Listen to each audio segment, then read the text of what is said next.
Lying in a hospital bed after the horrific pipeline explosion at the harbor, I coldly listened to my own son call from a luxurious resort.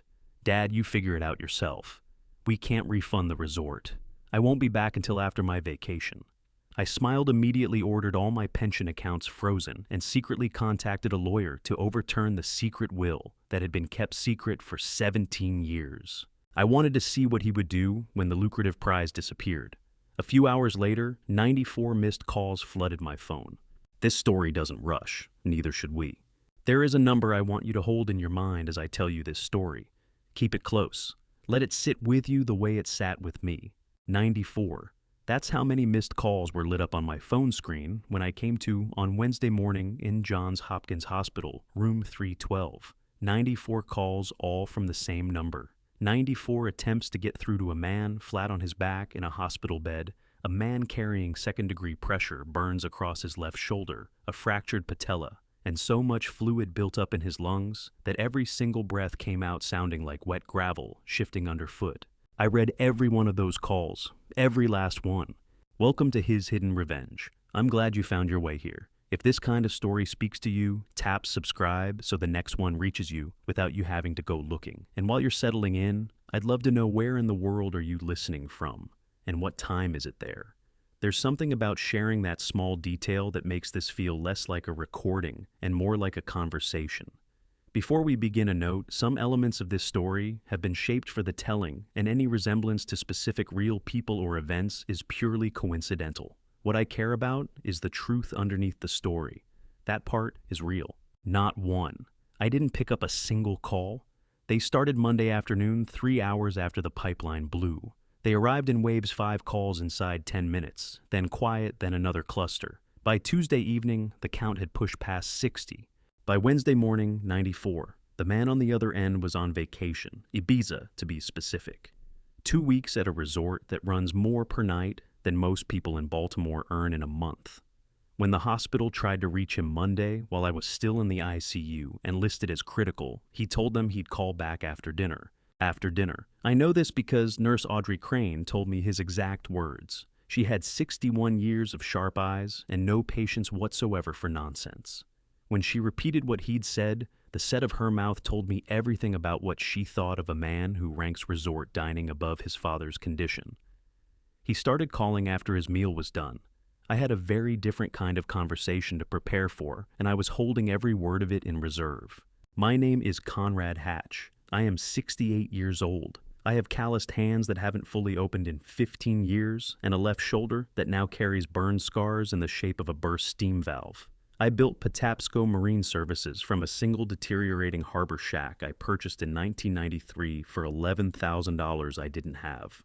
31 years on Patapsco Marine Services is worth $18 million. We handle shipping repair container vessels, commercial fishing boats, private yachts, when the owner is willing to pay for work done properly.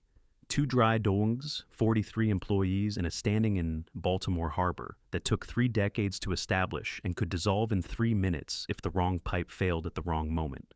Monday morning, the wrong pipe failed. But here is what my family knows. The $18 million valuation, the 2 dry docks, the reputation, the paychecks that have cleared every other Friday without interruption since 1995. What they don't know is that I also hold 3 private piers in Baltimore Harbor. $22 million in assets that no one in my family has ever thought to ask about, because no one except one person has ever spent enough time at the docks to notice which piers carry the Patapsco Marine Services name and which ones carry something else entirely.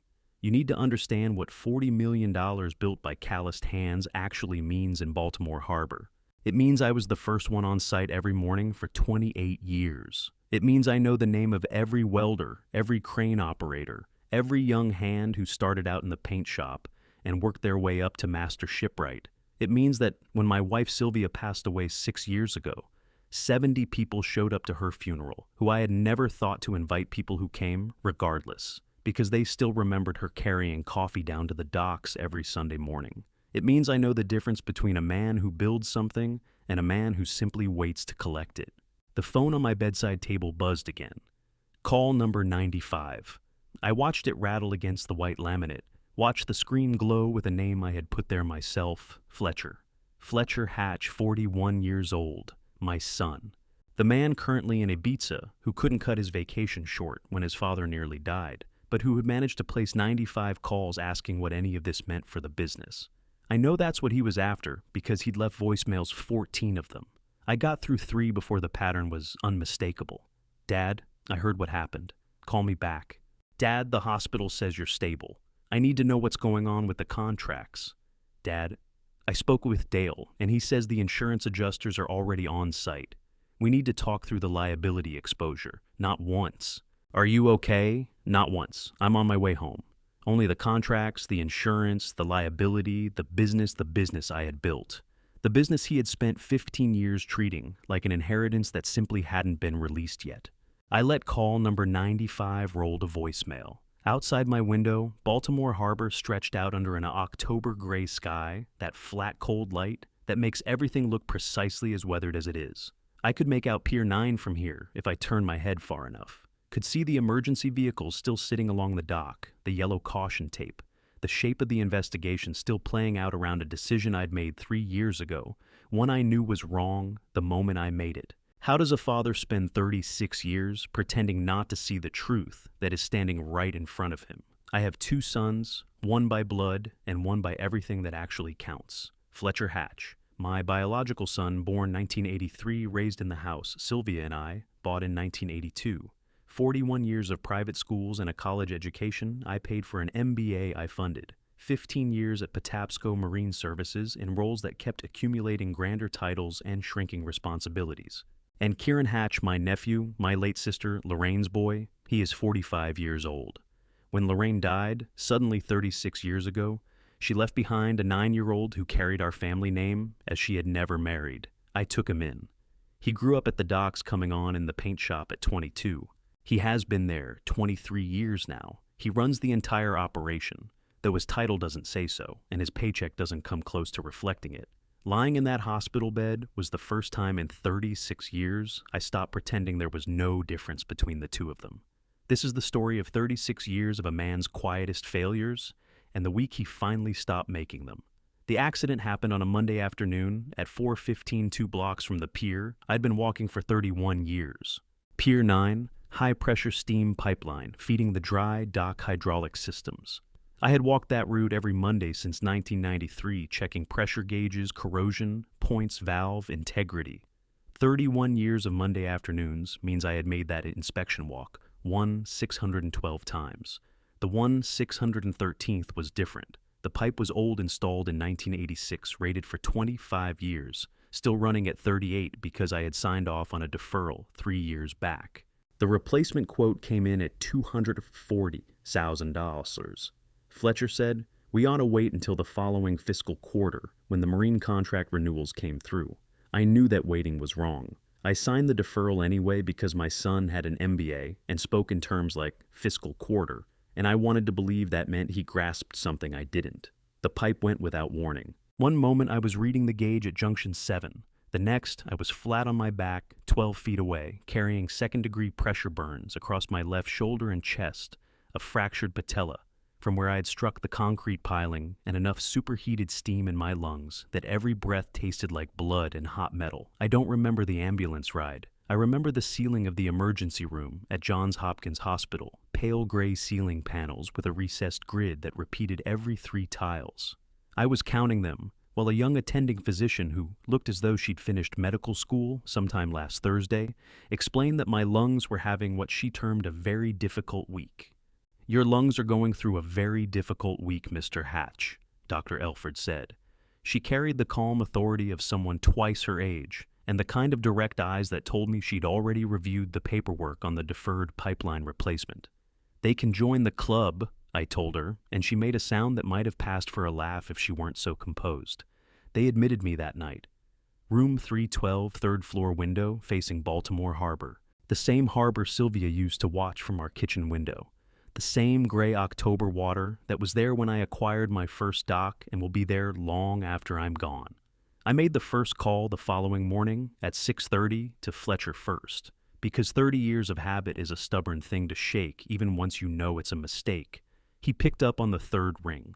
The background noise reached me before his voice did. Electronic dance music. The kind that costs $200 a bottle to sit near in an Ibiza beach club. Laughter, the clink of glasses. A woman's voice beneath it all, quick and low. Speaking too softly for me to make out the words, but loud enough to read the tone. Calculating, urgent, managing. That was Priya Weston. 38 years old, Fletcher's wife of 6 years. A woman who could reduce a sunset to a line item, and generally did. I had met her 4 times. She had called me sir at our first meeting, and Mr. Hatch in every exchange since the kind of formal distance that functions like a moat, Dad Fletcher said, and his voice carried that particular quality of a man who has been up all night and is working very hard not to show it. Dad, I just saw the message. The hospital rang last night, but the service out here is terrible. I didn't see it until this morning. The music dropped off. A door closing, maybe. Priya's voice sharpened. I caught pieces now. Non-refundable policy. We already. How are you? Fletcher asked, and I could hear him trying to make it land like he meant it. Alive, I said. That's good. Really good, Dad. The message said stable condition. I looked it up. That means you're Fletcher. He went quiet. I'd used that tone the one from when he was 12, and I'd already found the hidden report card before he walked in the room. The tone that said, I know where this is going, so let's get there. 5 seconds of silence. 10. Then Priya's voice bleeding through a low, urgent murmur I couldn't decode. Dad, listen, Fletcher said at last. Here's the situation. The resort has a non-refundable policy, and we're already checked in. Priya and Cassidy are here with me. We paid for the whole 2 weeks up front. The doctors are telling you you're stable, and stable means out of danger, right? And if we cancel now, we lose everything we'd be paying either way. Cassidy, his daughter, my granddaughter, 16 years old. I had met her twice in her life. I said nothing. I can ring every morning and every night. Fletcher continued, the words accelerating now. If anything shifts anything at all, I'll be on the first flight. Priya already pulled up the schedule. There are options every day, Fletcher, I said. Same tone. He stopped mid-sentence. One word. Go. 3 seconds of silence followed. In those 3 seconds I heard him exhale long and slow, a breath that held far more relief than a son should feel upon being told to stay away from his father's hospital room. The relief wasn't concealed. It was wrapped in a thin skin of guilt, barely enough to cover it. Strip that away and what was underneath was clean, undisguised relief. That breath told me everything. Okay, Fletcher said. Okay, Dad, thank you. Thank you for being so understanding about this. We'll ring every day, morning and night. Priya sends her love. Rest up. You push yourself too hard. He ended the call before I had a chance to say anything back, which may have been the shrewdest move he ever made in relation to me. I stared up at the ceiling, pale gray ceiling panels, the recessed grid running on and on in the same pattern. One more call waiting. It would turn out to matter more than I knew. Before 8:30 that Tuesday morning, I made 2 phone calls. Neither one ran past 4 minutes. Neither one required a single word of justification. The first was to Dale Pruitt at precisely 8:00. Dale had served as my chief financial officer for 19 years, long enough that he'd been running the financial side of Patapsco Marine Services, back when we barely had enough revenue to warrant the title. 65 years old, with the exactness of a man who spent his career keeping other people's numbers honest. In nearly 2 decades, he had never asked me to repeat myself. He picked up on the first ring. Dale, I said, halt the monthly transfer going to Fletcher's account, starting today. No end date, 3 seconds. Quiet on his end, just his breathing, and then the soft sound of him putting something down on his desk. Most likely his coffee thermos, the one his daughter had given him for his birthday a dozen years ago, that read, promoted to world's okayest CFO. Black coffee, no sugar, a double shot, same as always. Which amount? Dale asked. 8,500. Handled, he said. Anything more? That's all. He rang off. 3 minutes 40 seconds. 9 years of monthly deposits into Fletcher's personal account payments that had begun after Fletcher explained that his consulting practice demanded a certain standard of living, and that image was currency in his field, ended right there. Just like that. Here is what you need to know about Dale Pruitt. 19 years managing my finances. Never once pushed back on a decision, never once needed it. Walked back for him. When I said cut Fletcher's draw, he didn't probe for reasons. Didn't float the idea of waiting until I'd recovered and could think more clearly. He confirmed the figure, so he'd pulled up the right account, and then it was done. That is the distance between someone who performs their job and someone who actually does it. The second call went to a private nursing agency off Calvert Street at 8:15. I'd tracked down the number while waiting on my breakfast tray eggs that registered as eggs only in the loosest philosophical sense toast that held together with the confidence of wet paper, and coffee that was coffee only because nothing else was available. A woman answered, efficient, all business. I need private nursing care, I told her. Recovery starting Wednesday if you can manage it. Post-surgical lung damage restricted movement. We have qualified staff available, she said. I could hear her typing. What's the anticipated duration? 2 weeks at minimum, open-ended after that. More keys? Then I have a candidate, Audrey Crane, 61 years old, 17 years in post-surgical and respiratory recovery. Strong references across the board. Currently finishing a rotation at Johns Hopkins Hospital. She's free Wednesday morning. Audrey Crane, the same woman who had looked me in the eye and told me word for word what Fletcher said when the hospital called him Monday. The kind of candor you only develop after years of watching families unravel in corridors. What time can she be here? I asked. 6 a.m. Wednesday. Send me the paperwork, I told her. 4 minutes, 12 seconds, 2 calls. 8 minutes combined. I had severed my son's income stream and arranged private care that would run me more across 14 days than Fletcher's monthly draw had cost across 6 months.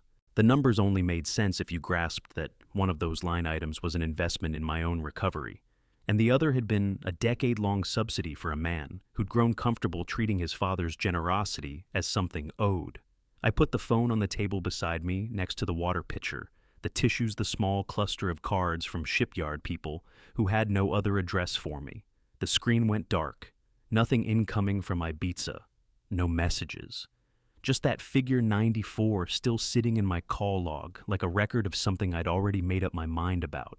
The on-call nurse arrived around 8:30 to check the IV line. Not Audrey, a different face. Nurse Tyndall, her badge said. Stocky build, silver hair cropped close, the kind of practical cut that said she hadn't thought about her hair since a nursing school. She moved like someone whose feet had put in 20 years on these floors and had stopped asking for credit. She looked at my face and came to a full stop. You want to get into whatever that expression is about, she asked. Or should I act like I'm not seeing it? Almost laughed. Didn't quite get there. My son is in Ibiza, I said. The resort won't refund. She went still, turned back toward me slowly, gave me the look, the one that only comes from a career spent absorbing the particular disappointments that families perform in hospital rooms. She'd heard most things. She was still capable of being caught off guard by the creativity of it. One word. Damn, Nurse Tyndall said. She turned back to the IV, made her notes ran. The blood pressure cuff, the one that always grips a little too hard and beeps a little too sharp. 2 minutes of focused, wordless work, unhurried, thorough. Entirely comfortable with the fact that the two of us had just exchanged a complete accounting of the situation in under 20 words. She was nearly to the door when she stopped and turned. For what it's worth, she said, I have 3 kids of my own. 2 of them would have cleared their schedules and caught the next available flight. The third one would have asked about refund eligibility. She left it there. Didn't name which child, no longer heard from her. She didn't need to. The door pulled shut. Quiet settled back in. The monitors beeped. The oxygen line hissed they hadn't pulled it yet, even though I didn't need it anymore. Down the hall, through the wall, someone's television murmured at a channel nobody was watching. I turned toward the window. Baltimore Harbor lay out there under October, light the water gray and pressed flat clouds sitting low over it all. Pier 9 was out there somewhere past the roof lines and the harbor traffic and the morning haze. Caution tape still strung across the dock. Investigators still working their way around a decision I made 3 years ago. A decision I knew was wrong at the moment I put my name to it. But the pier wasn't what I was sitting with. I was sitting with a night 36 years back. A night that rewrote everything while I was too young and too certain of myself to register what was changing. The wind that night sounded like it had intentions. Lorraine died on a Tuesday during a storm out at sea. I have spent 36 years doing my level best to avoid sitting with the sound that wind made in the kitchen of that small harbor house, where her 9-year-old sat at the table at midnight, with a bowl of cereal awake because sleep had left him doing the only thing he could think of. My sister, 31 years old, Raising Kieran alone, no father in the picture never had been. She didn't speak about it, and I'd figured out young that asking was the wrong move. No family left to call except me, her older brother, 32 years old, standing at the entrance to something I was nowhere near ready for. Aneurysm. That's how the doctor at Johns Hopkins Hospital put it. Aneurysm, as if naming the mechanism settled anything. Sudden, total. Not a thing anyone could have changed. She was working galley on a commercial fishing vessel 3 days out from Baltimore Harbor when it happened. They put out a distress call, but she was already gone before the Coast Guard helicopter had even gotten off the ground. Her body came back on a Thursday. That night, I brought Kieran to my apartment because there was no other place for him to be.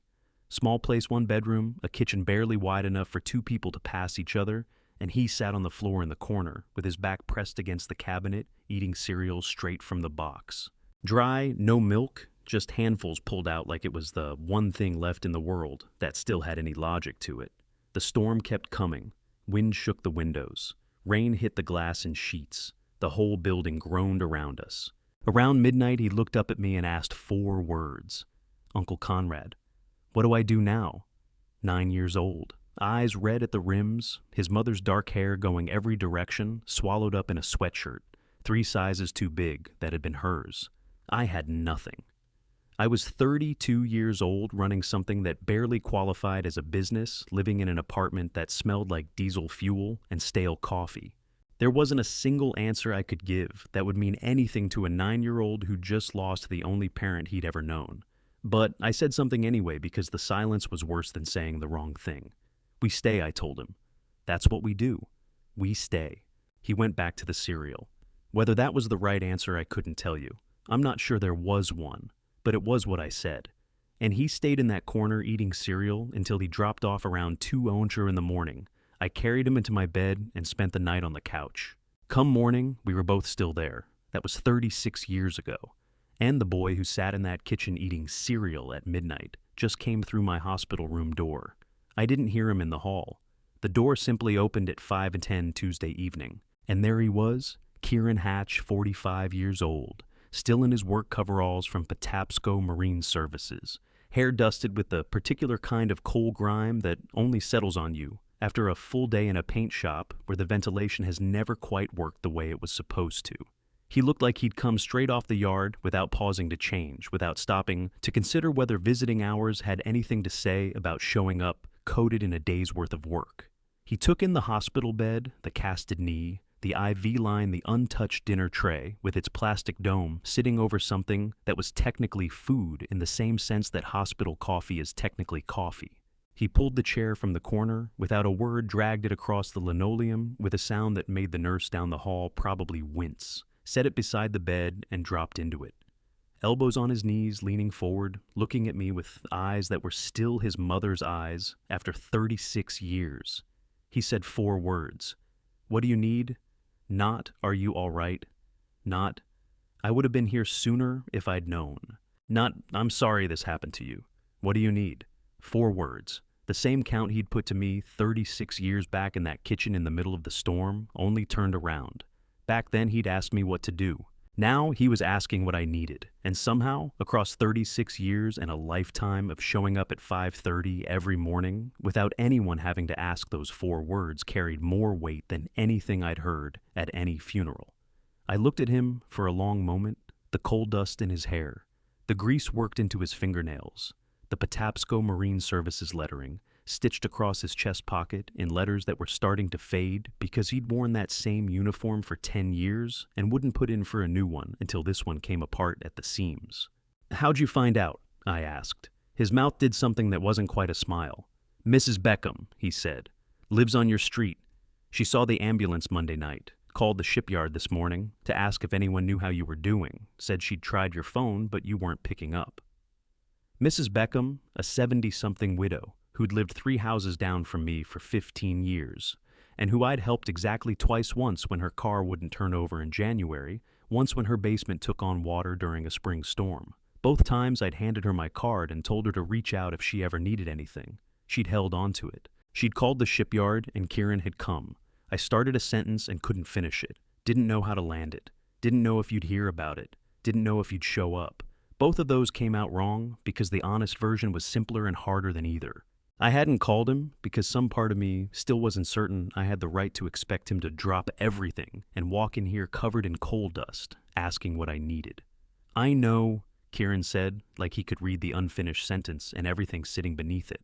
"I'm here now." He settled back in the chair, crossed his arms, and looked at me the way he'd looked at me 10,000 times over 36 years. Patient, steady, completely unbothered by the fact that I was a wreck and he'd come anyway. "What do you need?" I heard that stormy Tuesday night coming back across 36 years. Heard the wind and the rain on the windows. Heard a 9-year-old ask what to do now. Heard myself say, "We stay." He had stayed. Every one of those 36 years he had stayed. And now he was asking me what I needed, and for the first time, I had an answer that actually meant something. It came down to this: I needed someone who understood without requiring me to explain. Kieran sat in that chair watching me, and I saw the question take shape in his expression before he said anything. It was in the small shift of his eyes toward the empty chair on the other side of the bed, in the way he registered the single visitor himself, and did the math that anyone would do when their uncle ends up in a hospital bed after a serious accident. He didn't ask whether Fletcher had come. He didn't have to say it. "Fletcher didn't need to come," I said. Kieran nodded once, just once. That nod held complete understanding, complete acknowledgement of what the sentence meant and what it was leaving out, and not a trace of judgment about any of it. He'd been doing that since he was 9, taking in what you gave him and filing it away in whatever part of him kept the permanent record of how things actually were versus how people tried to make them appear. That's Kieran. He has never needed the whole sentence. Most people do. They need context and justification and the careful sequencing of facts arranged just so in order to arrive at a conclusion you're guiding them toward. Kieran has never worked that way. Give him half of something, and he's already 3 moves ahead, already understood the full shape of it and made his peace before you've finished your thought. Lorraine used to say her son took in information about people the way other children absorbed games completely and permanently. She'd say it with this particular blend of pride and unease, like she knew it was a gift, but wasn't sure it was always a comfortable one to carry. She was rarely wrong about much, and she was least wrong about her own son. I remember once when Kieran was around 14 working his first summer at the yard doing cleanup in the paint shop. One of the senior welders, a man named Gord, who'd been there since 1991, made some remark about how Kieran was probably just passing time until he found real work, something with a degree behind it. Kieran didn't argue, didn't bite back, just kept cleaning paint rollers and sorting supplies. And 3 weeks later, when Gord's daughter was looking for summer work, it was Kieran who told her which positions were coming open and which foreman she should speak to. Gord asked me afterward how Kieran had known any of that when the hiring schedule hadn't even been posted.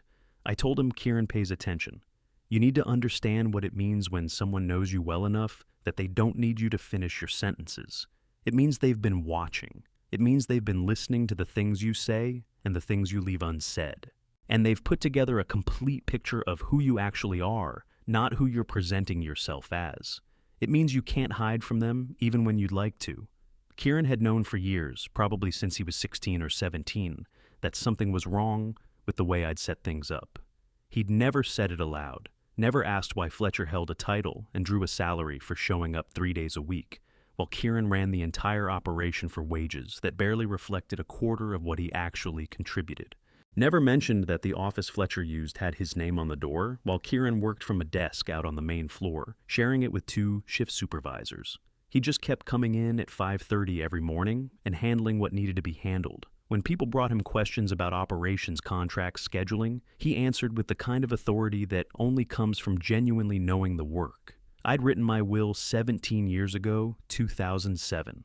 The year after Sylvia died, actually her death, had made it plain that time doesn't wait while you get your affairs in order. So I'd finally done the responsible thing and put it in writing. 17 years ago, I'd believed that keeping family peace and keeping family fairness were the same goal. I'd structured it the way you're supposed to when you have a son.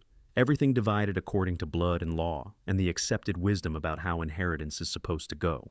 Fletcher got the business. Fletcher got the house. Fletcher got the liquid assets and the retirement accounts and the 3 private piers in Baltimore Harbor that nobody in the family except Kieran knew about, because nobody except Kieran had ever bothered learning what I actually owned.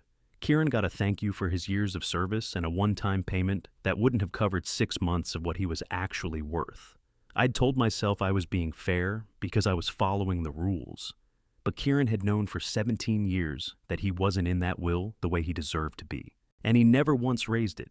Kieran never once asked. 17 years, not once. That's the distinction between someone who carries a secret as leverage, something heavy they're holding back for the right moment for maximum effect, and someone who carries it as a matter of responsibility. Someone who knows the thing and holds the thing and never lets you feel the weight of their knowing. Fletcher had called 94 times in 2 days from Ibiza, asking about contracts and liability and what this meant for the business. Kieran had shown up covered in coal dust, asking what I needed. I thought about that will. Thought about the considerable gap between what a man is handed and what a man actually earns. Thought about 17 years of watching one son show up and do the work while the other showed up and took the credit. Thought about how Sylvia would feel if she knew I'd spent 17 years getting this so completely backward. Wednesday. I told Kieran, I need you here. Wednesday morning early before the day shift starts. He didn't ask why, he just gave a nod. 6 a.m., he said. I'll be here. And I knew he would be. Same way I knew the sun would rise and Baltimore Harbor would still be gray, and the calls from Ibiza would keep stacking up on a phone I had no intention of picking up. Wednesday was coming, and I'd already made calls that would reach Fletcher's ears well before noon. Wednesday was coming, but Tuesday evening still had work to do. Kieran went down to the hospital cafeteria and came back with food that did not have mushrooms in it because he'd known since he was 14 years old that I can't stand mushrooms and has never once needed to be told again. He set the tray on the rolling table without any ceremony. Hospital pot roast that had the structural integrity of paving material, roasted carrots that were approximately the right color peas that had been cooked until they gave up any pretense of texture. Standard institutional food that made no claims to excellence and delivered precisely what it promised. Kieran never included mushrooms. I looked at the plate, looked at Kieran drawing the chair back to the corner, where he'd found it getting ready to leave without making a performance out of staying. Cafeteria wasn't much, he said, but it's edible. Thank you, I said. He nodded and moved toward the door, stopped halfway, turned back. 6:00 a.m., Wednesday, he said. 6:00 a.m., I confirmed. He left. The door closed with that particular soft click hospital doors are built to make designed so as not to wake patients as though anyone in a hospital actually sleeps through the night with monitors beeping and vitals being checked every 4 hours. I sat there looking at that dinner tray. Kieran had remembered from when he was 14 years old. 31 years ago. 31 years of holding on to this small detail about what I could and couldn't eat. Never once needed a reminder.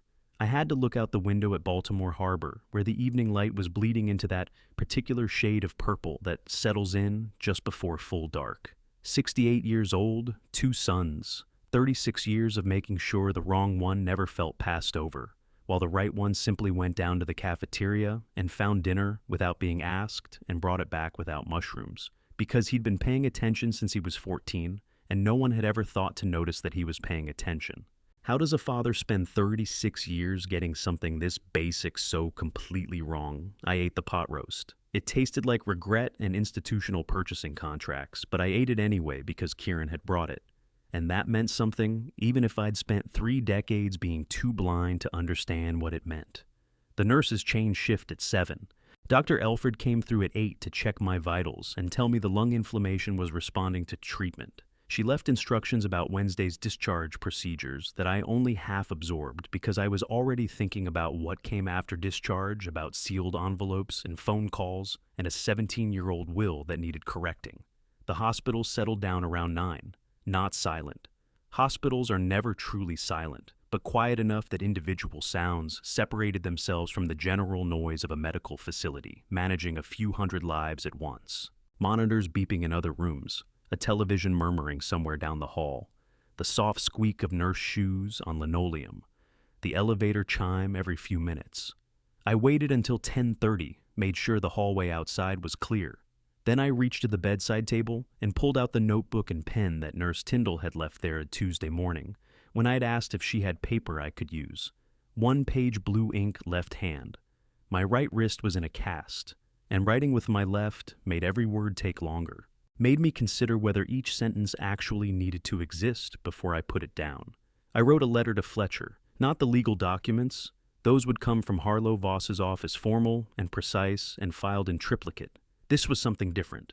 This was what I needed to say in my own words, not a lawyer's, before the official paperwork arrived to make everything permanent. I didn't write it to be cruel because cruelty is straightforward, and I had no patience left for straightforward. I wrote what 9 years of monthly transfers had actually amounted to. Not support, not generosity in any real sense of that word.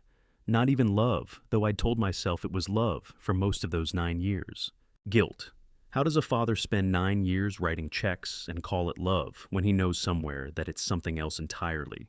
When he knows he's paying his son to keep up the appearance of a relationship that means something beyond the monthly transfer notification. I wrote that I'd watch myself build a transactional arrangement with my own son, one check at a time. That I'd persuaded myself I was helping when what I was actually doing was avoiding the conversation about why Fletcher kept needing help. Avoiding the question of whether the help was actually helping. Avoiding the plain truth that a grown man in his 40s coming to his father for money each month is not asking for money. He's asking for something else altogether. And giving him money is the easiest way to avoid working out what that something else actually is. Not love. Guilt.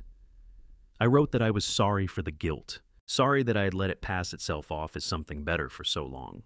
But I wasn't sorry for stopping it. Some things you apologize for. Some things you simply stop doing and carry the knowledge that you should have stopped sooner. I wrote it that the transfers were suspended indefinitely and that he should think hard about what kind of man he wanted to be when there was no longer a monthly check, telling him he didn't have to figure that out yet. 1 page. Every sentence cost me something real. Every word written with my left hand in blue ink that came out shakier than I wanted, but honest in a way that typed words never would have been. I signed it, folded it, slid it into an envelope that Nurse Tyndall had found for me when I'd asked. Sealed it, wrote Fletcher's suburban address on the front in that same unsteady left-handed script. I set the envelope on the bedside tray beside the empty dinner plate that had held pot roast without mushrooms. On Friday morning, Harlow Voss would courier this letter to Fletcher's address, timed to arrive before the legal documents. But the suspended transfer was never going to show up in Fletcher's account. There was still work to do before any of that landed. Thursday morning felt different the moment I opened my eyes. Audrey Crane had come in ahead of schedule to handle the discharge paperwork, and in under 40 minutes she'd done more for me than my son had managed across 9 full years. She walked in carrying a worn canvas bag, the kind that accumulates that look, over hundreds of patient assignments, not dozens, put it down on the chair near the window and offered me a handshake with her right hand that left no doubt she'd spent a career getting things sorted in hard circumstances, and saw no reason to change her approach now. "Mr. Hatch," she said, "I'm Audrey Crane. We met Monday the night they admitted you." I remember I told her.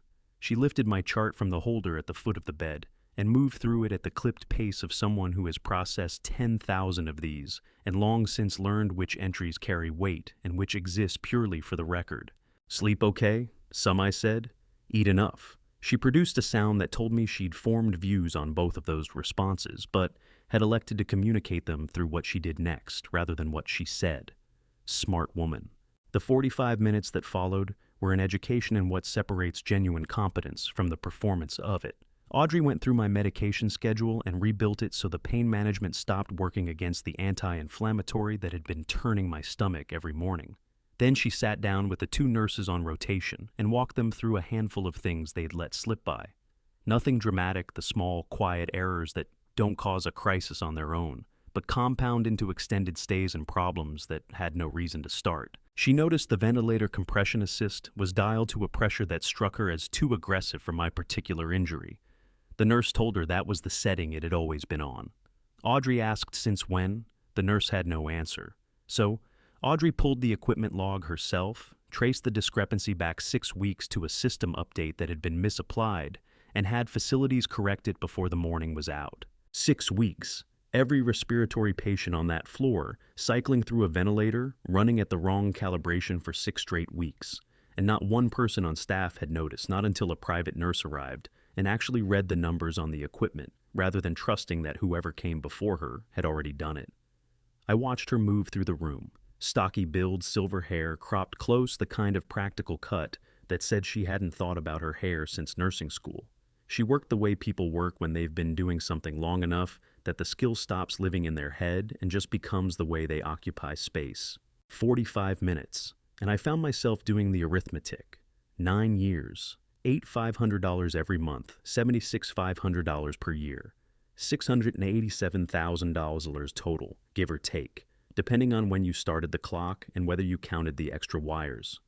Fletcher sent over during stretches when his consulting work hit what he called temporary cash flow challenges, $687,000.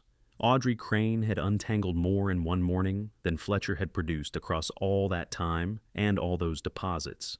She set the tablet down, looked up and fixed me with the eyes that had watched me at my lowest point Monday night and had no particular use for hospital gowns, fractured kneecaps, or men who'd convinced themselves they were harder than pneumonia. "Vitals hold and you go home tomorrow," she said. "I'll be at your door Friday morning to get the home care routine in order. You follow my instructions on my schedule, or you'll find yourself back in this bed inside 2 weeks, dealing with complications neither of us wants to be dealing with." "Yes, ma'am," I said. She came close to smiling. "Close. Good. I'll be back this afternoon on the ventilator settings." Out the door at 10:00 on the nose. Exactly 45 minutes. I lay there turning over the math of it, what a person's time actually costs versus what it's genuinely worth, and how rarely those two numbers resemble each other. Kieran showed up at 11, and what he was carrying was not hospital coffee. It was the real thing from the cafe on Thames Street I'd been walking into since 2002, back in the days when it was a counter and 3 stools and a man named Arlo who roasted his own beans out of a converted garage. Black coffee, no sugar double shot. Kieran passed it over without a word of confirmation, because he'd had that particular piece of information filed away since he was 14 years old. That's how old he was when he used to ride along on Saturday mornings while I worked through the company books, stopping at that cafe on Thames Street, because the route went right past it, and because Arlo's coffee was the genuine article rather than a rough approximation of one. 31 years back, Kieran still had it memorized. "Thames Street," he said, same as always. I took the cup. Lid was tight. He'd made sure of it the way he always did ever since 2004, when a loose lid emptied itself across my front seat. And he'd carried that guilt for 3 months, even though I told him more than once it was nothing, that it didn't matter. 20 years on, he still checks the lid. "Thank you," I said. Kieran dragged the chair over and settled in. Not much conversation passed between us. None of it was needed. He'd come in with the coffee I wanted from the place I'd been loyal to for 22 years, fixed exactly the way I'd been drinking it for longer than that. That communicated more in one gesture than most exchanges manage in an hour of talking. Audrey returned at 2 to verify the ventilator had held at its corrected settings. It had. She noted it down, and left. Kieran and I remained there together, 2 people sitting in a hospital room, with no pretense between us about where things stood. No theater, no performance. I've been in enough boardrooms and tense negotiations to recognize that kind of honesty when I encounter it, and to understand that you shouldn't take it for granted when it shows up. I kept myself from drawing the obvious line between Kieran's coffee and Fletcher's 94 unanswered calls, because that comparison had sharp edges and I was working to stay fair about it. But the comparison had already been drawn, and by Wednesday afternoon, the rest of it would land in Fletcher's ears in Ibiza, whether I chose it to or not. As it happened, it got there ahead of schedule. Incompetence in my experience has always been quick on its feet. I was glancing at the tablet on my bedside table when an automated notification surfaced from the corporate bank account. Dale Pruitt had already put a hold on the regular monthly wire as directed, but his team had now flagged 3 separate attempts to charge high-end expenses, rooftop dining, a luxury spa coming out of Ibiza. Fletcher was running his holiday tab through the company emergency card, apparently still in the dark about the fact that his main line of access had been severed. 3 charges, restaurant, spa, bar, 2 hours. It took him exactly 2 hours from my phone call to feel the first tug on the net beneath him. I held that knowledge for 90 minutes. There was nothing to work through. All the working through had already happened. What remained was simply allowing those decisions to enter the category of things that are permanent, the record that doesn't revise itself regardless of what anyone might later want. At 2:00, I dialed Harlow Voss. Harlow had been the steward of my estate for 22 years, billing at $400 an hour. What kept me paying that rate was the fact that he held precisely zero personal opinions about anything outside the scope of legal outcomes. He never wanted to know my reasons. He wanted to know my instructions satisfy himself that I grasped what they would set in motion, and then execute them with the accuracy that only accumulates after 3 decades of ensuring that wealthy people's wishes outlast them. Second ring. "Harlow," I said. "The will, 17 years old. It needs amending." Silence. 3 seconds of it. Not surprised Harlow didn't traffic in surprise. The quiet of a man who was already sorting through his mental files, pulling the relevant material before saying a word. "Are you certain?" "Yes. Wholesale or targeted, bro. Wholesale. A beat. Keys." He was already inside the documents, already underway, already performing the function I retained him for, converting my intentions into phrasing built to hold up under scrutiny. "Tomorrow, workable." "Yes." "Morning or afternoon?" "Morning, early. 9 o'clock, my office, Mount Vernon Place. Everything will be ready for your review and signature. Any questions?" "None." "Good. Tomorrow then." The line went quiet. $400 an hour purchases many things, but the core of it, the part that makes it worth the number, is someone who doesn't fill the silence explaining what you already know or asking questions aimed more at their own comfort than at your instructions. I set the phone down. Thursday morning, 9:00 a.m., Mount Vernon Place. The 17-year-old will that handed everything to Fletcher and nearly nothing to Kieran would stop existing the moment I walked out of that building. I've sat through enough negotiations to recognize when a deal is done and the other side just hasn't figured that out yet. I know what it looks like when leverage shifts so completely that the outcome is already settled, even if the paperwork hasn't caught up. This was that moment. Fletcher was in Ibiza running his frozen card at rooftop bars, while I was lying in a hospital room in Baltimore, scheduling an appointment that would reshape his entire future. He had no idea, wouldn't have any idea until Friday when the letter arrived, and the legal documents followed a week after that, formal, irreversible, carrying the full weight of decisions that had been 17 years in the making. But the deal was already closed. Everything after was just paperwork. Audrey came back at 3 to check my vitals. Blood pressure, stable oxygen, good lung inflammation, responding to treatment. She logged notes on her tablet with the practiced efficiency of someone who had been tracking patient progress long enough to do it without thinking the kind of muscle memory built from years of repetition. "Discharge tomorrow," she said. "Morning. If tonight goes well, I'll be at your house Friday to get the home care routine in place." "Friday," I repeated. She caught something in my voice, studied me with those sharp eyes that didn't miss much. "You've got somewhere to be." "Thursday," she said. Not a question. "Attorney's office, 9:00 a.m. She gave one nod. "I'll make sure the discharge paperwork is ready ahead of time. You'll need to take it easy. That knee is still healing, and your lungs won't thank you for rushing." "I'll take it easy," I said. She made a sound that conveyed a clear opinion about how believable she found that, but she'd already chosen monitoring over argument as her strategy. Smart woman. She left at 3:30. The room settled back into quiet, just the steady rhythm of the monitors and the muffled sounds of the hospital working through its afternoon. I looked at the phone. 98 missed calls now. Fletcher had added 4 more since Dale's report on the declined card attempts. I still hadn't picked up a single one. Thursday morning, Mount Vernon Place, Harlow Voss's office with its smell of old paper and serious money, and the particular gravity that comes with decisions destined to outlast everyone present. The 17-year-old will would stop existing when I walked out of that building. But before that appointment, there would be one more phone call, and this one I was going to answer. The call came exactly when I expected it, which was somehow more satisfying than a surprise would have been. The phone vibrated at 3:45 Wednesday afternoon, and I knew before I even glanced at the screen that Fletcher had found out what I'd done Tuesday morning. I picked up. "Dad."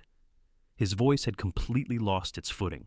The measured composure he usually wore had torn open into something raw and panicked. "Dad, the card." I tried to book a table at this restaurant, and it was declined. I figured it was a fraud flag or a bank error, so I ran it 2 more times. "I know," I said. Silence. 2 seconds. 3. "You know," Fletcher repeated. I could hear him reaching for an angle, some interpretation that made sense of it. "You know it's not working." "Did you call the bank because I suspended it," I said. Tuesday morning, indefinitely, the silence that followed had a different weight to it. The kind that settles over someone when they realize the ground beneath them was never solid to begin with. Then Priya's voice cut through sharp and bright, and I understood Fletcher had put me on speaker. "Conrad," she said, her voice carrying that rehearsed warmth I recognized from the customer service representatives trained to talk people back from the edge. "Conrad, we're just worried about your health. We heard about the accident and we've been so concerned, and we want to make sure you have everything you need. We tried calling, but I know what that warmth is covering," I said quietly. "I have known for 9 years. That stopped her. I could hear Fletcher breathing on the line. Caught what sounded like wind or water in the background, the particular texture of expensive resort ambiance that costs $200 a night to be surrounded by. "We'll talk when you're home," I said, face to face, not before. I hung up before either of them could get a word in, and the silence that followed was the cleanest sound I'd heard in 9 years. I set the phone on the bedside table screen, dark, no longer buzzing, with the weight of 98 missed calls and 14 voicemails I had no intention of hearing. Clean. I thought about the Will, the 17-year-old Will I'd drawn up in 2007, the year after my wife passed away. She'd been sick for 8 months, a cancer that moved faster than anything the doctors could throw at it. Toward the end, she'd talked a great deal about legacy and family and what it meant to pass something down through bloodlines. She'd believed deeply in tradition, in the idea that a father's work belonged to his son, that blood counted for more than merit, that family meant something specific and structured and fixed. She'd said it with the conviction of someone who'd grown up with very little and had firm views about how people with something to leave behind ought to handle that responsibility. I'd written the will the way she would have wanted it. Everything to Fletcher. The business, the house, the liquid assets, the 3 private piers that no one in the family except Kieran even knew existed. A token amount to Kieran, enough to look respectable, not enough to matter. I told myself I was honoring her memory, holding true to her beliefs, keeping faith with the woman I'd loved for 34 years and who'd asked me to do this one thing her way. 17 years. I'd carried that story for 17 years. Sitting in that hospital bed, phone dark on the table beside me, Thursday's appointment with Harlow Voss already locked in. I finally let myself see what I'd actually been doing. I hadn't been honoring her memory. I'd been using her convictions as a place to hide so I wouldn't have to make a hard call myself. How long does a man get to shelter behind the beliefs of someone who can no longer speak? How long does he get to say, "This is what she would have wanted," when what he really means is, "This was the easiest thing for me to do"?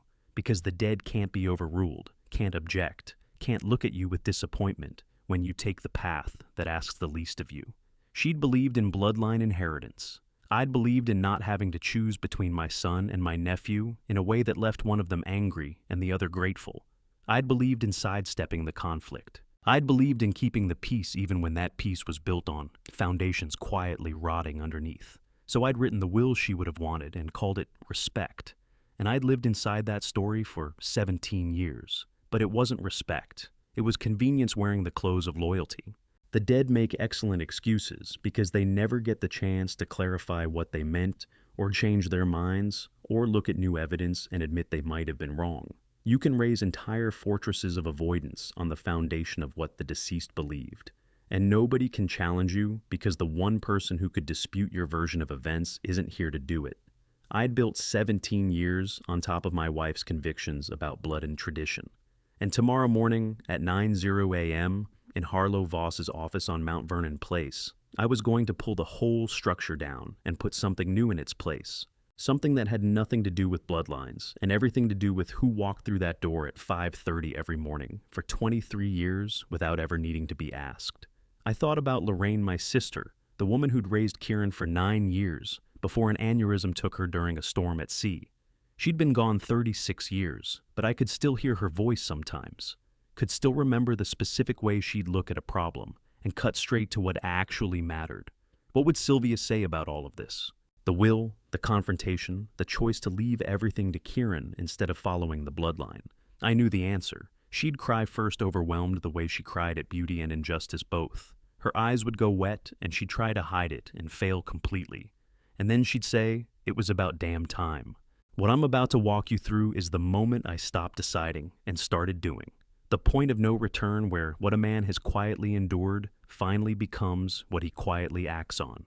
Before we get there, Tell me, if someone you loved had taken everything you gave them for granted for decades, would you warn them first or let your actions speak for themselves? Wednesday evening, I would tell Kieran about the Thursday appointment with Harlow Voss. I told Kieran about the appointment the next morning because there are some conversations a man does not put off once he understands they are 17 years overdue. He was still in the room. 7:15. Wednesday evening, dinner trays cleared, shift change, done, the hospital settling into its nighttime rhythm. Kieran sat in the chair by the window, laptop open, working through what looked like a supply order for the shipyard paint shop. He did that, brought work to places other people wouldn't, managed entire operations from hospital chairs and truck cabs.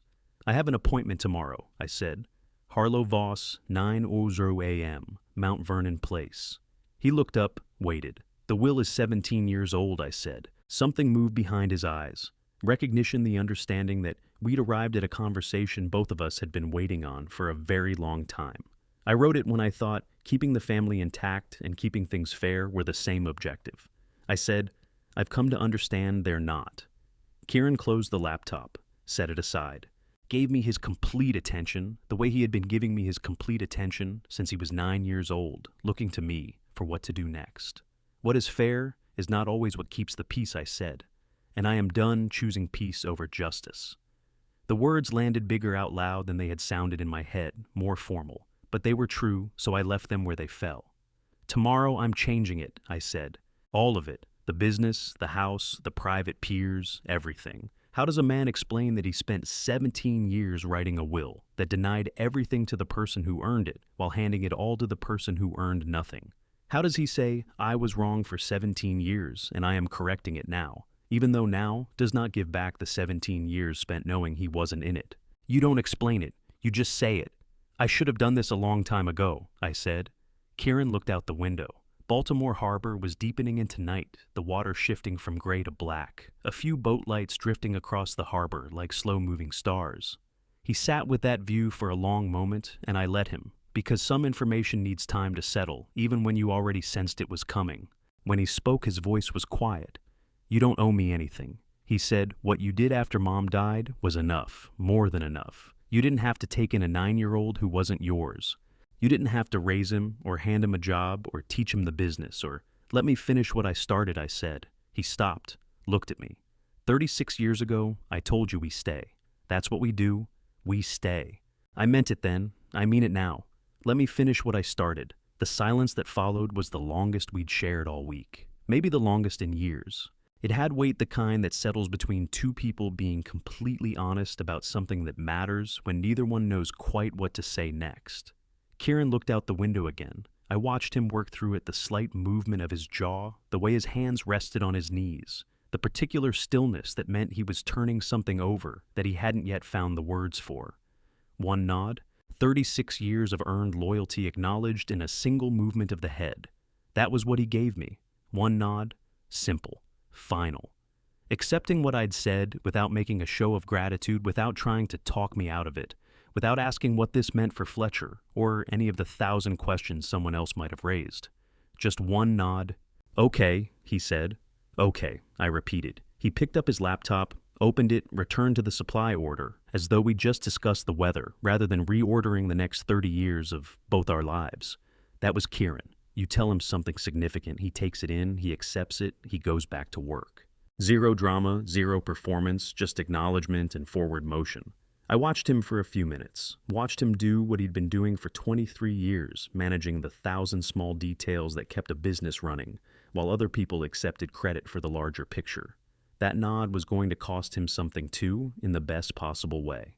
It was going to cost him the anonymity he'd operated inside for 2 decades, the safety of doing the work without a title that matched his actual authority, the comfortable gap between responsibility and recognition. By Friday morning, everything would be different. The business would be his. The private piers would be his. The house near the harbor would be his. The weight of a $40 million maritime empire would be his to carry his, to build his to pass down when his own time came. But I did not tell him that yet, did not tell him about the 17 pages Harlow was preparing, or the specific language around succession and ownership, or the careful legal architecture that would move everything I'd built from my name to his. Thursday was coming. 8:30 a.m., Mount Vernon Place. Harlow Voss's office with the smell of old paper and serious money, and the particular gravity of decisions that were going to outlast everyone in the room. 2 hours and 17 pages that would rewrite 36 years. Kieran closed his laptop at 8:30, said he'd be back Friday morning to help with discharge.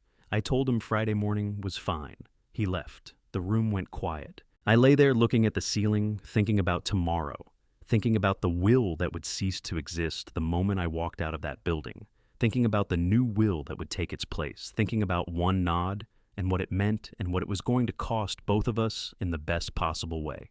Thursday arrived exactly when it was supposed to, which meant I had been ready for it since before dawn.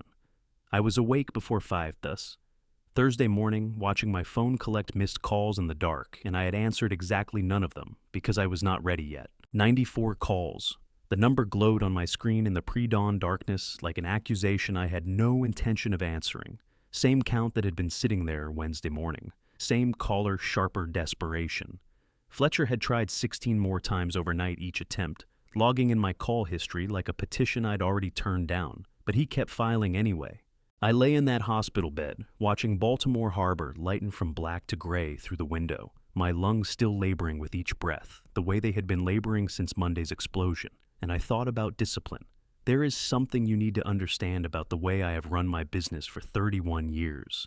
I do not waste words, and I do not speak until I am ready. I have let 17 people go in those 31 years. 17 people who needed to be released for reasons ranging from incompetence to theft, to simply being fundamentally wrong for the work we did. Each one of those 17 people heard exactly the words they needed to hear, not one syllable beyond that, not one word of cushioning or comfort or explanation past what was necessary to make the separation clean and final. This isn't working. Today is your last day. Human resources will handle the details. That was it. That was all it ever needed to be. Some argued, some cried, some threatened lawyers or tried to negotiate or asked for second chances they hadn't earned and wouldn't have used well if I'd given them. I said the same thing to every one of them. The decision is final. And it was because I did not speak until I was ready. And once I spoke, the speaking was done. Fletcher had 94 calls worth of words he wanted to put in front of me.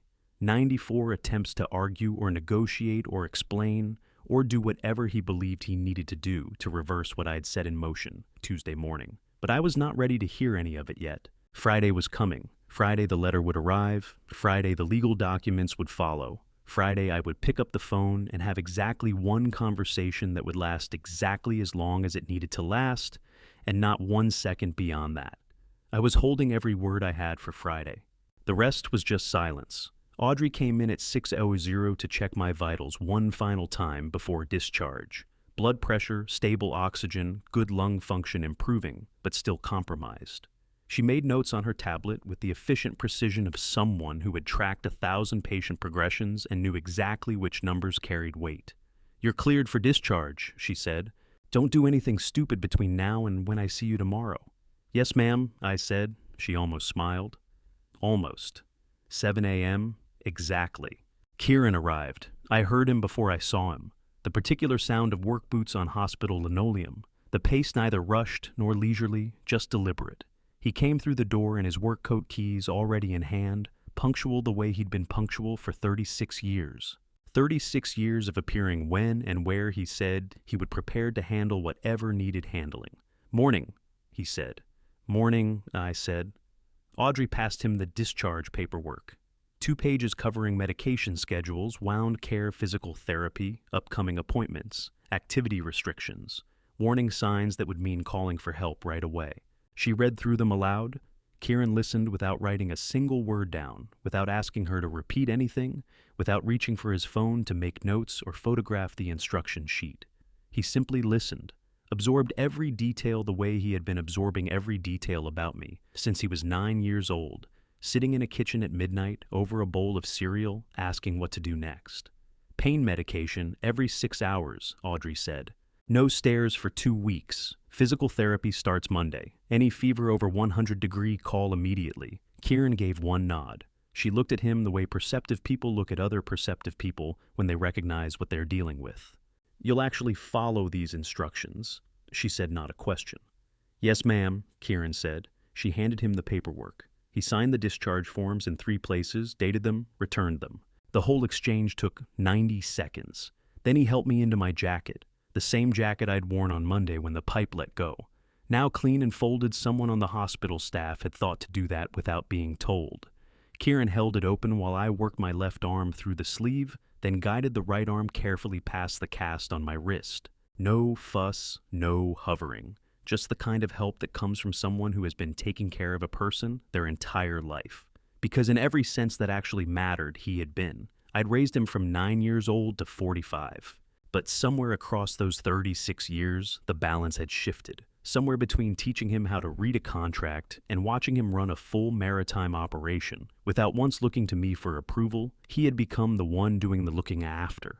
And I'd allowed it because he was better at it than I was. Because he caught details I let slip. Because he held on to things I let go. Because when I landed in a hospital bed with a fractured knee and damaged lungs, he was the one standing at the door at 7:00 a.m., exactly keys in hand, ready to drive me to the most important appointment of my life. We moved toward the elevator slowly because my knee had no patience for speed yet. Kieran matched my pace without a word, kept himself on my right side, where the cast made balance harder, prepared to steady me if I faltered, but not touching, unless I needed it. The elevator doors opened. We stepped inside, 2 people who had long since stopped needing words to understand each other, heading to an office on Mount Vernon Place where everything was about to change. Nothing said between us. We had never required it. Kieran drove us out toward the harbor, where I had built everything from nothing. The nothing was still there, but everything had been replaced by something I no longer recognized. His truck carried the smell of diesel and stale coffee and 36 years of early drives to job sites that needed his attention. The engine made a sound suggesting it had been making that same sound since 2009 and would go on making it until something essential finally gave out. Kieran drove the way he did everything steadily, efficiently. Eyes ahead, nothing wasted. We took the harbor route past the docks, where I had put in the first dry dock in 1994, past the welding shop that used to be a seafood processing plant until the owner died. And I bought the building for $40,000 and turned it into something that had a purpose. Past the spot where my first workshop stood 31 years ago. That workshop was a rundown tin shack with a corrugated roof that let the rain in and walls so thin you could hear the harbor wind through them, even with the windows shut. $11,000. I didn't have borrowed from a bank that gave me the loan because the loan officer's brother worked the fishing boats and had heard my name. That shack was where everything started. It was gone now, taken down completely. In its place stood a gleaming apartment complex with a sign out front that read, Harbor Point Residences, in lettering designed to look modern and expensive. 6 stories of glass and steel, and the brand of architectural confidence that comes from developers who believe waterfront property will always outpace inflation. I looked out the truck window at that sign at the building, standing where my workshop once did. Said nothing. 31 years from that leaking shack to an $18 million maritime empire. And now, the shack existed only in memory and whatever municipal records the city held on demolished buildings and old construction permits. Kieran drove past without comment. He knew what had stood there, probably remembered it better than I did. He'd spent his first summer working in that shop at 14, learning to clean paint rollers and sort supplies and show up on time. We drove through Midtown, past the corporate office where Patapsco Marine Services had grown from a one-man operation into something that demanded real management structure, past the bank where Dale Pruitt had been watching over my accounts for 19 years, past the cafe on Thames Street where Kieran still ordered my coffee the way I'd been drinking it since 2002, into downtown, where the buildings climbed higher and the rents climbed with them, and the people on the sidewalks carried briefcases instead of toolboxes, where Harlow Voss had been keeping my legal affairs in order for 22 years before I walked through Harlow Voss's door and set about undoing 36 years of decisions. Mount Vernon Place, Old Money Street, the kind of address where the architecture itself expects deference. The air inside the building was weighted with polished oak and decades of sealed-tight confidentiality. It was a place where multi-million-dollar transfers happened without a voice ever being raised, and where a family's entire future could be rewritten over a single cup of black coffee. Kieran pulled into the parking structure at 8:15. We took the elevator to the 3rd floor, walked a hallway with carpet thick enough to swallow footsteps and lighting calibrated to make everyone look 10 years older and 20% more grave. Harlow Voss met us at his office door himself. 70 years old gray suit pressed with a precision, suggesting either a tailor on permanent retainer or dry cleaning standards most people reserve for surgical instruments. His expression carried the particular quality of a man who had spent 4 decades knowing exactly what people were worth and exactly what they had done to deserve it. "Mr. Hatch," he said, shaking my good hand. "Harlow," I said. He opened the door, led us into an office that smelled of old paper and serious money and the particular gravity of decisions that were going to outlast everyone present. The conference table was walnut. Solid walnut, not laminate, the kind of table that had probably sat through 1,000 estate planning sessions and knew enough to keep its own counsel. The 17-year-old will was already lying flat on that table when we walked in, waiting there like a verdict. I looked at it at the pages I'd signed in 2007, when I still believed honoring my late wife's wishes and doing the right thing were the same objective. Looked at the careful legal language that handed everything to Fletcher and almost nothing to Kieran, and dressed it up as family tradition. "You reviewed the notes?" I asked. Harlow said he had thoroughly. Questions none. "I'm certain," I said. "Then we begin," Harlow said. He pulled out a chair for me. Kieran took the seat beside mine. Harlow settled across from us with a folder I knew held the new will, 17 pages that would stand in place of 17 years of getting it wrong. I have been in enough negotiations to recognize when the most important deal of your life is closing. To know the feeling when the leverage moves and the outcome becomes fixed, and all that remains is the paperwork that locks it in place. This was that moment. The 17-year-old will spread on that conference table would cease to exist within 2 hours. 2 hours of reading and signing and witnessing and notarizing. 17 pages of precise legal architecture that would shift a $40 million maritime empire from the wrong hands to the right ones. 2 hours, 17 pages blue ink. And 36 years of a man's life finally finding the right hands to hold it. But there was something Harlow needed to tell me first.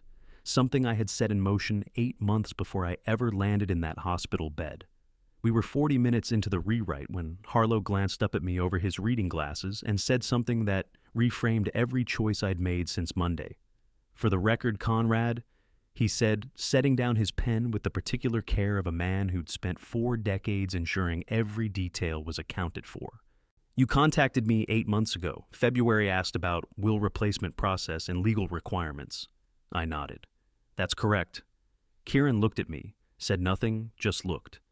"So, the accident wasn't the catalyst." Harlow said it, not a question, a statement for the record. The accident was the timing. The decision I told him was made in February. Harlow noted it on his legal pad, went on reading through the new provisions as if we'd just confirmed the forecast, rather than establish that I'd been building toward this for 8 months before a pipeline explosion put me in a hospital bed. 8 months, not a reaction, a plan. February 2024, a cold month. I'd been sitting at my desk at the shipyard, working through the annual financial reports Dale Pruitt put together every January, studying the numbers, studying the transfers into Fletcher's account, $8,500 a month for 8 years. By that point, nearly $800,000 in total. Looking at Kieran's salary fair for what the paperwork said, he did criminal for what he actually did. I'd called Harlow that same afternoon, asked him about the legal mechanics of replacing a will, how long it took, what it required, whether there were ways to structure it so the replacement would be bulletproof against any challenge. He told me. I listened. I thanked him and said I'd be in touch when the time came. Then I waited, watched gave Fletcher 8 more months to prove me wrong about him. 8 more months of $8,500 deposits. 8 more months of Kieran walking through the gate at 5:30 every morning, while Fletcher showed up 3 days a week when it suited him. 8 months. The pipeline explosion didn't make me decide to change the will. It gave me permission to stop waiting. And Fletcher chose the precise moment himself when he called Tuesday morning from Ibiza, with dance music hammering in the background and Priya whispering about cancellation policies, telling me the resort had rules about refunds. Harlow kept reading page after page of careful legal language that Dale had helped me structure back in March after I'd told him I was considering major estate changes and needed his thinking on the financial architecture. Dale had asked exactly one question. Are you certain I'd said yes? He'd built the financial framework. Harlow had built the legal framework. And I'd held off for the moment. That would make it impossible for anyone to argue I was acting on impulse or under duress or driven by a passing anger. A pipeline explosion that nearly killed me seemed like sufficient justification. But the truth was simpler and colder than that. I'd known for 8 months what had to be done. I'd just been waiting for Fletcher to confirm one final time that I was right about him. He'd confirmed it at 6:30, Tuesday morning. 2 hours total, 17 pages, blue ink on white paper that would outlast everyone in that room. Harlow read each provision aloud, made sure I understood, made sure Kieran understood. Even though Kieran had no idea yet that his name was appearing on these pages in places that would reshape his entire life. Patapsco Marine Services. Harlow read 70% controlling interest, plus operating rights to all 3 private Baltimore Harbor piers transferred to Kieran Hatch effective upon Granter's death, or voluntary transfer during Granter's lifetime. Kieran's expression didn't change, but I caught something shift behind his eyes.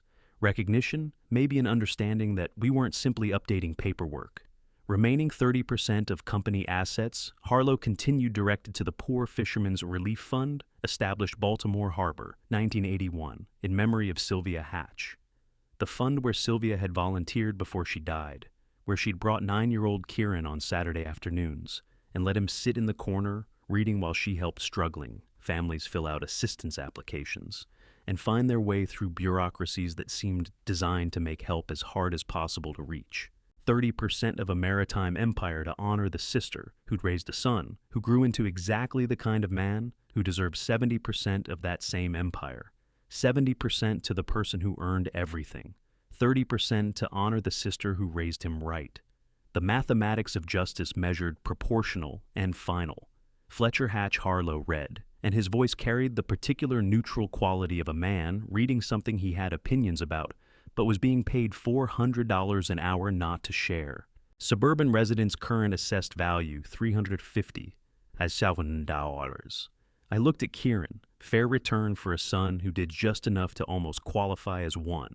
Kieran didn't respond, just sat there absorbing 17 pages of decisions that rewrote 36 years. Harlow finished reading, turned to the signature pages. 3 copies, 1 for his files, 1 for my records, 1 for the courier service that would deliver notification to all interested parties. I signed each page where Harlow indicated. Blue ink left hand because my right was still in a cast. Every signature shakier than I would have liked, but legal nonetheless. Harlow witnessed his paralegal witness notary seal, pressed to each copy with the particular precision of people who understood that careless paperwork could cost clients millions in probate court. 10:30 Thursday morning. 2 hours, 17 pages, done. Harlow sealed the envelope himself. Burgundy wax stamp from his desk drawer, old-fashioned but unambiguous. Marked it for courier service Friday morning, addressed to Fletcher's suburban address. A copy of the new 17-page will. A copy of the letter I'd written left-handed Tuesday night in a hospital bed while I waited for Wednesday to come.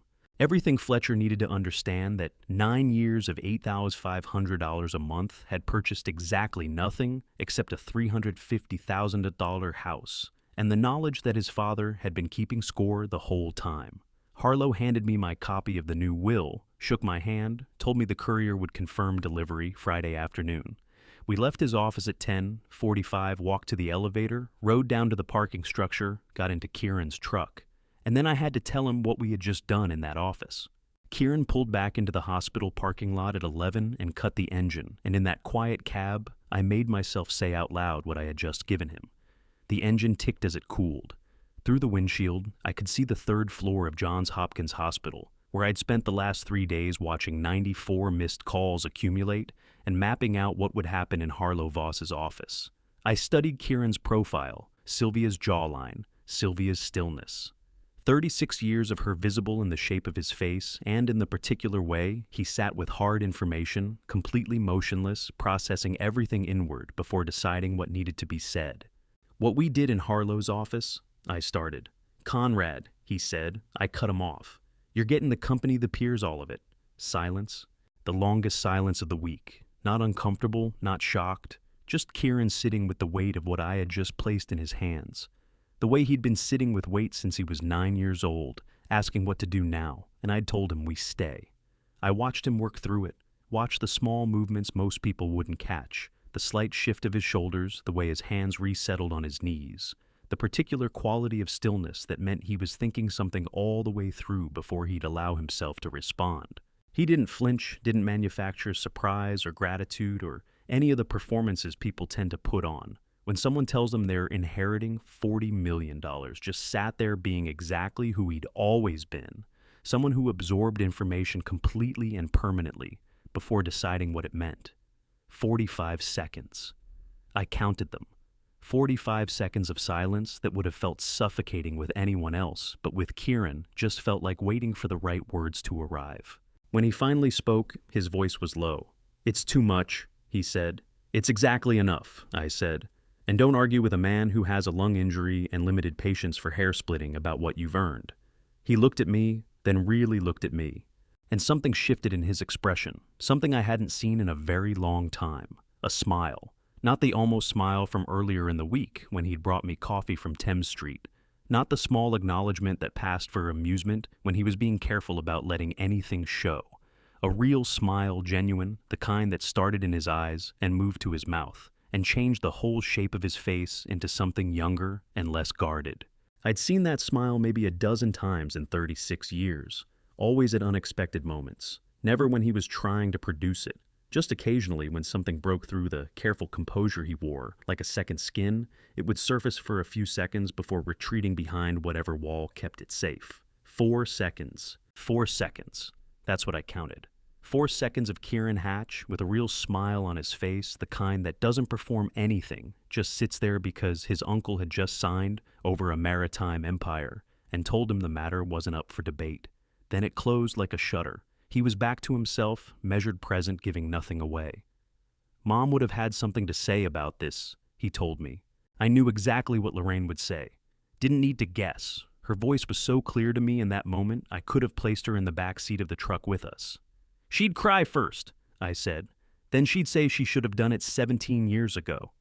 "She'd have been right about that," Kieran said. "She usually was," I said. Neither of us moved for another minute. 2 men in a parked truck, a hospital parking lot, a Thursday in October. One of us had just had a fortune placed in his hands. The other had just undone a wrong that had been sitting there for 17 years. There wasn't anything that needed adding to that. "Time to get you back in there," Kieran said eventually. "Audrey will have strong feelings if you blow past your medication window." "Audrey has strong feelings about most things," I said. "She's put in the time to earn them," Kieran said. He was already out of the truck coming around to help me to my feet, doing it in a way that didn't call attention to itself. We headed back toward the entrance at a pace my knee could tolerate, not fast, but not shuffling either. Through the automatic doors, through the lobby, where 2 days earlier, Audrey had delivered the news about Fletcher's after-discharge callback, and I'd started working the phones that eventually led to this morning. Over to the elevator. Kieran hit the button for the 3rd floor. The ride up was quiet between us. Not the awkward kind. The settled kind, 3 decades of knowing someone well enough that silence doesn't require filling. When the doors parted on the 3rd floor, my son Fletcher was already there. He was standing just outside room 312. Travel clothes, high-end carry-on beside him. The kind of tan you only come home with when the sun found you at a resort, where the rates aren't posted because if you have to ask, you're in the wrong place. He had the look of a man who'd been pulled off a beach before he was ready. His face when he registered me stepping off that elevator was doing several things at once. Anger was the foundation. Sitting over it careful and deliberate was calculation.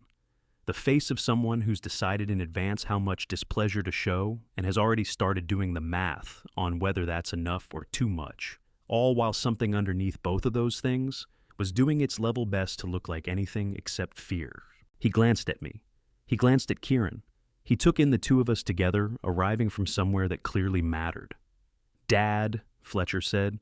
I stood there looking at him, at the man who'd been on an island while I occupied room 312 for 3 days, weighing whether his travel bookings were worth more than his father's condition, the luggage, the resort tan, the clothes that ran what most households spend feeding themselves for a week. Kieran at my side, holding the folder out of Harlow Voss's office, his copy of the revised will inside it. "Fletcher," I said. Then I waited to find out what he imagined he could offer that would shift any of this. He was still in his travel clothes, the kind engineered to suggest ease while quietly announcing what they cost. The jeans fit the way jeans do when they were never intended for a department store rack. The shirt was some shade without a clean name. The leather jacket had the particular softness of something that had been deliberately worn not by him most likely. The carry-on was the variety that moves through the cabin on private flights and gets handed off at the gate on commercial ones. I had no idea which he'd taken and had no interest in finding out. The tan was genuine, that much I could see. The kind that builds up slowly in places where you pay for exclusive access to sunlight. His face was a layered thing. The anger wasn't hidden so much as managed, visible in the tightness along his jaw, in the way his shoulders held more than they needed to. But over the anger was something deliberate and watchful. A man running internal calculations, how much irritation to project, which display of emotion serves him best, whether the thing beneath all of it, which might have been fear, was showing yet. He'd cut his time in Ibiza short. That one fact told me everything I needed to understand about how seriously he was treating the situation. Priya wasn't there. That said something too. She'd assessed things before, wheels were even up, probably while Fletcher was still deciding what to do about his reservation, and she'd made the smarter choice. Don't be standing in that hallway. Let the husband go ahead and have whatever conversation he thought he needed to have. I'd miscalculated her. She was sharper than I'd credited. 3 of us in a hospital corridor? The man who built it all, the man who'd earned what he was getting, and the man who'd spent years operating on the assumption that it was already his. Kieran had come off the elevator, first settling himself slightly to my right, not as a barrier, just present anchored going nowhere. The folder from Harlow Voss's office was tucked under his arm. Same expression he'd worn since Tuesday night when he showed up at the hospital and asked what I needed. Steady, unreadable in the best way. I came out of the elevator slowly. The need demanded it. The wrist cast made staying upright its own small project. But I crossed into that hallway without leaning on Kieran, which felt like it mattered, even though I couldn't have laid out exactly why. Fletcher's gaze moved across me, then Kieran, then came to rest on the folder. Something shifted in his expression. Not readable, not quite, but I caught the layers of it. Calculation over anger, over something that was starting to look like comprehension. "You moved the transfer," he said. Not a question. He'd already landed on it. "You're rewriting the will." I looked at him, the clothes, the luggage, the Ibiza tan, the face of a man straining to project composure he didn't fully have. "Harlow Voss receives the paperwork Friday morning," I said. "There's a letter with it. You read that before you pick up the phone, before you do anything else." "It's Dad," he started. I used his name the way I use names when the ground doesn't move, the same way I said the names of the 17 people I had to let go across 31 years. Nothing sharp, nothing raised. Just flat and finish the tone that carries no suggestion of a door left open. "Fletcher," I said. He went still. The hallway settled into hospital quiet, which isn't real quiet, just the background register of machines running and voices carrying from somewhere distant and the elevator mechanism resetting itself. But enough quiet that if you paid attention you could hear the 3 of us breathing. His jaw moved the way jaws move when someone is test-running sentences before committing to one. His eyes went between me and Kieran, then back working out what I knew versus what I was inferring. "News travels in Baltimore," I said. "It always has. You've already spoken to someone by now. You already know about the freeze on Tuesday morning. You've probably already put together that I was at Harlow Voss's office today." His face gave it away. He knew. Maybe not the full shape of it, but the outline was there. "And how'd you get that?" he asked. He was working for Casual. Didn't quite reach it. "Doesn't matter how," I said. "What matters is the letter shows up Friday. What matters is you read it before you take any other step. Before Priya, before whatever attorney you're already thinking about calling, before anyone who's going to hand you the version of this you want to hear, rather than the version you need to." "What does it say?" Fletcher asked. "The letter." "The truth," I said. 9 years at $8,500 a month. What that money was actually covering. Why it ended. He looked at Kieran, looked at the folder, looked back at me. "The will," he said. I let myself think for a moment about those 17 pages over in Harlow Voss's office. About 70% and 30% and 350,000. About what it looks like when justice finally gets around to doing the arithmetic 36 years in the making. "And start with the letter," I said. "Everything else holds until you've done that." Fletcher's mouth opened, closed, opened again. "Dad," he said, and I held his gaze the way I hold it when something is actually being settled, quiet, level, nothing behind it that was negotiable. Not anger, not hurt, not disappointment. Just the absolute stillness of a position that isn't moving. "Fletcher," I said, and I kept his eyes, held them past the point where the anger was doing the work, past the point where the calculation had something left, to calculate past the point where even the fear had somewhere to go. Held them until the corridor around us went so still that even the hospital's background hum seemed to pull back and wait. Then I was going to say what needed saying, and it was going to cost us both something. Fletcher's mouth opened, and I already knew what was coming.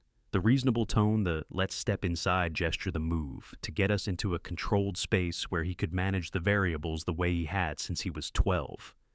"Dad," he said, his voice carrying that particular quality of a man trying to sound worried when he was actually irritated. "Can we talk inside privately?" He gestured toward room 312. The room I'd been lying in for 3 days while he'd been somewhere, deciding whether resort cancellation policies mattered more than his father's condition. I didn't move. "We can talk here," I said. Fletcher's expression shifted, a flicker of confusion like I'd violated a rule in a game he'd been winning for 2 decades. He glanced at Kieran standing beside me, then out at the hallway, stretching in both directions, hospital staff moving through their routines. "Here," he repeated. "Here," I said. A nurse passed pushing a medication cart. She looked at the three of us 3 men standing in a corridor radiating the kind of tension you could feel from 20 feet away. She kept going, professional enough to recognize that family conversations in hospital hallways weren't her business unless someone needed medical attention. Fletcher waited until she was past, then tried again. "Dad, I came back early," he said. "From Ibiza. I know you're upset and I understand why. The timing, it wasn't great, but Priya and I had already paid for the trip, and you were stable, and the doctor said, 'Stop.'" I said it. He stopped. I looked at him, standing there in his expensive travel clothes, expensive luggage at his feet. Ibiza, tan, carefully assembled explanation for every choice he'd made. Looked at the way he was trying to steer this conversation, the same way he'd been steering me for 15 years, the right words in the right sequence, calibrated to make me feel unreasonable for expecting more. And I said something I hadn't planned on saying. "I love you," I said. Fletcher stopped mid-breath. Confusion moved across his face. He hadn't seen that coming, hadn't built a response for it. For maybe the first time since he'd walked off that elevator, he didn't know what came next. And he started. I kept going. "I loved you when you were 6 years old and brought your drawings home from school," I said. "I loved you when you were 16 and told me the shipyard business was dying and I needed to modernize. I loved you this morning when I signed the transfer freeze at Harlow Voss's office. I love you right now, standing here in this hallway." I watched something shift in his face. Hope, maybe the thought that this conversation was heading somewhere other than where he'd feared, that the love I was describing meant forgiveness was on its way, that reconciliation was still possible, that the right combination of apology and explanation could still fix this. I looked at him, really looked, at the expensive watch on his wrist that had cost more than most of my workers earned in a month, at the tan that had come from beach days in Ibiza while his father recovered from a pipeline explosion, at the luggage sitting at his feet that had traveled business class, or better, while I'd been flat in a hospital bed with damaged lungs, at the son I'd raised and loved and bankrolled for 41 years. And I said the rest of it. "And I'm finished paying for the privilege of your attention." Silence. 3 seconds of it, maybe 4. Time moved differently in that hallway. The hospital sounds kept going, distant beeping, someone's television down the hall, the elevator mechanism settling. But in the space between me and Fletcher, everything went completely still. I watched the words land on his face. Shock came first. His eyes went wide for half a second, like I'd spoken in a language his brain needed a moment to convert into meaning. Then anger. I knew that look.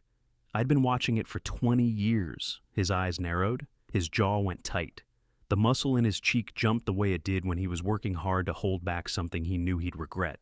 But underneath the anger, just for half a second before he caught himself and rebuilt the wall, I saw something rare, something that looked like hurt, something that looked like fear, the look of a man who just understood that the ground beneath him wasn't solid, that the safety net he'd been counting on had gaps in it he hadn't spotted until he was already dropping through.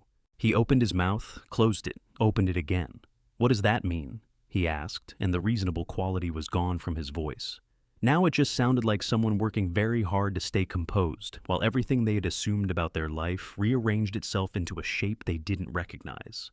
"It means exactly what it sounds like," I said. 9 years, $500 a month, $687,000 total. I called it support. I called it helping you get established. I called it a lot of things that sounded better than what it actually was. "Which was what?" Fletcher asked. I looked at him, at my son, at the man I'd raised and loved and enabled and subsidized and made excuses for, until I'd run clean out of excuses to make.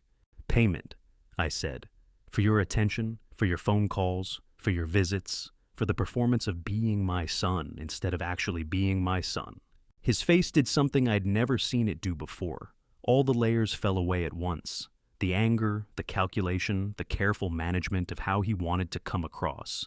What was underneath was something young and unmoored and scared.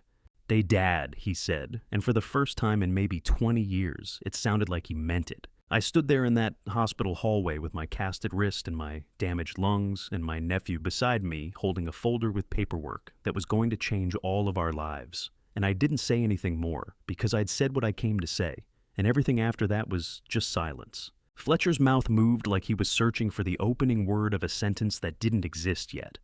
He tried 3 times. I watched his lips form shapes that never became sounds. Watched him struggle with whatever he thought he needed to say to push this conversation somewhere other than where it had already settled. Nothing came out. 3 seconds, maybe 4.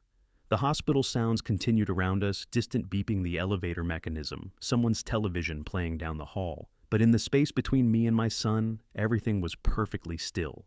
I didn't soften, didn't apologize, didn't offer him an exit or a way to save face or any of the 1,000 small mercies a father usually extends a son, even when the son hasn't earned them. I just stood there and held my ground. Kieran shifted slightly beside me, not toward Fletcher, not away. Just a small adjustment that reminded both of us he was there, that this conversation had a witness, that whatever came next was going to be remembered by someone other than the 2 of us. Uncle Kieran said quietly, "Room's this way." He gestured toward room 312 behind Fletcher. The meaning was plain. This was over. Time to move. Kieran needed to prolong what had already been said. "I know where the room is," I said, but I didn't move yet. Just kept looking at Fletcher standing there in his expensive travel clothes, expensive luggage, Ibiza, tan his face, doing something I'd never quite seen it do before. The anger was still there. I could see it in the set of his jaw, the tightness around his eyes, the held tension in his shoulders, that he was working very hard to manage. But underneath the anger, something raw was coming through. Something less certain. Something that looked like it might be the first honest emotion I'd seen from him in 20 years. He looked at me, looked at Kieran, looked back at me. His mouth opened again, then closed again. When did silence become the victory?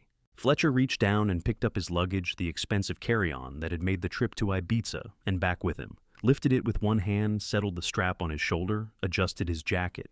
He didn't say anything. That was the part that stayed with me. Fletcher Hatch, who'd been getting the last word in every argument since he was 16 years old, who'd spent 2 decades making sure there was always a response ready, who'd built an entire consulting career on the ability to talk his way into or out of anything. He didn't say anything, just turned, walked toward the elevator, pressed the button, stood there waiting for the doors to open. First time I could remember him leaving a confrontation without taking the last word. Kieran pushed the door to room 312 open and waved me through. My knees complained with every step, and the casted wrist threw my balance off in ways I didn't feel like acknowledging out loud. As I crossed the threshold, I caught the elevator chiming behind me, doors parting, then sealing shut. Whatever had happened in that corridor was finished now. Audrey Crane stood inside, clipboard in hand. She read both our faces in a single sweep, made whatever calculation she needed to make, and returned her eyes to her notes. A nurse who's spent enough years in this work knows which family moments require witness and which ones don't. "Dinner in 20 minutes, she said, clipped matter of fact, with that layer of warmth underneath that only grows from years of caring for people on their worst days. "And you're actually going to eat it?" "Yes, ma'am," I said. The corner of her mouth twitched. She jotted something down and walked out without making a thing of it. I lowered myself onto the edge of the bed. Kieran claimed the chair beside the window, same chair, same spot, same quiet presence he'd maintained. Across 3 days of visits and medication, windows and conversations that didn't need filling with noise. Beyond the glass, Baltimore Harbor lay open and still. The October afternoon was doing what October afternoons do, casting everything in that amber gold that only arrives in the fall, the kind of light that makes even difficult things look earned. Sylvia would have pressed her hand to the glass and said something about it. She always said the whole city looks like it's trying in light like that. Said even the hard choices look holy when the sun comes down at that angle. My phone was face up on the bedside table, still. The call log wasn't climbing. There were no voicemails queuing up like receipts for concern I hadn't requested. Silence, but not empty silence. The other kind. The kind you arrive at after saying what had to be said and doing what had to be done, and finally dropping the pretense that the situation was anything other than what it was. I studied Kieran in that chair, 45 years old, the hands of a man who'd spent 2 decades in a working shipyard, reading glasses pushed up on his nose, scrolling something on his tablet. Dock schedules, probably. Supply chain, one of 10,000 things that keep a maritime operation from unraveling. He didn't perform competence. He didn't wait for acknowledgement. He just handled things. Steady. The exact kind of steady that had made Patapsco Marine Services possible to begin with back in the days when the whole operation was a crumbling shed, and $11,000 I'd borrowed against everything I owned. The kind of steady that had been at the yard by 5:30 every single morning for 23 years, not because anyone asked, but because that's when the day started. The kind of steady that learned my medication schedule without being told fetch coffee from Thames Street, without being asked sat beside a hospital bed, without making it mean anything other than what it was showing up. The kind of steady that a $40 million maritime operation needed at its center long after I stepped back. Sitting there on that bed watching my nephew in the fading afternoon light, I let myself think something I'd been skirting for a long time. Patapsco Marine Services had a future, just not the future I'd been constructing in my head for 36 years with the wrong person at its center. The right person was 3 feet away, squinting at a tablet through reading glasses. It was time I told him what else there was to know. The dinner tray had come and gone. Baltimore Harbor beyond the window had shifted from gold to that deep bruised purple that settles in just ahead of full dark. I told Kieran I needed him to hear something. "Sit down," I said. "I'm sitting," he said. But he closed the tablet anyway and set it on the windowsill, giving me the full weight of his attention, the way he had since he was 9 years old. The monitors beeped their slow rhythm, vitals moving in the right direction, not quite there. I looked up at the ceiling panels for a moment, found the thread and pulled it. 3 piers, I said. Private holdings, Baltimore Harbor. Kieran held still. Not connected to Patapsco Marine Services on paper, I continued. Separate ownership structures, acquired piecemeal over 15 years, kept off the main books. I walked him through it the way I'd walked through business arrangements for 31 years. The essential numbers, nothing decorative. 3 privately held piers in Baltimore Harbor, $22 million in combined assets. Revenue from commercial vessel rentals, berthing contracts, maintenance agreements, real consistent income, flowing into accounts that existed outside the company's visible ledger. The first pier acquired in 1997, the second in 2005, the third in 2011. Each running through its own holding entity, each documented separately, each deliberately structured to stay off Patapsco Marine Services' main balance sheet. $22 million, I said, give or take, part of the $40 million total, but walled off. Different structure, different management. You're the only family member who has the complete picture. Kieran looked at me for 3 seconds, maybe 4, then 2 words. I know. Flat. Calm. No performance of surprise, no follow-up questions. Just acknowledgement the way you acknowledge something that's been true for a long time. You know, I said again, you've known for years, he said. Been through every deal with you since I was 22, walked every pier, signed every inspection report, all 3. I turned that over, what it meant that he'd been sitting on knowledge of $22 million in assets for years and had never once surfaced it. You never said anything, I said. Wasn't mine to say, Kieran answered. What's the difference between a secret and a responsibility about 20 years in the person carrying it? Fletcher would have held those piers like weapons. would have filed the knowledge away as leverage, something to deploy when the moment was right. Proof that he understood more than people gave him credit for, a card saved for when he needed a hand to play. Fletcher would have found a use for what he knew. Kieran had simply done the work, walked the piers when they needed walking, signed the reports when they needed signing, said nothing to anyone because the saying wasn't the job, the keeping was. That was the whole difference right there. That was everything.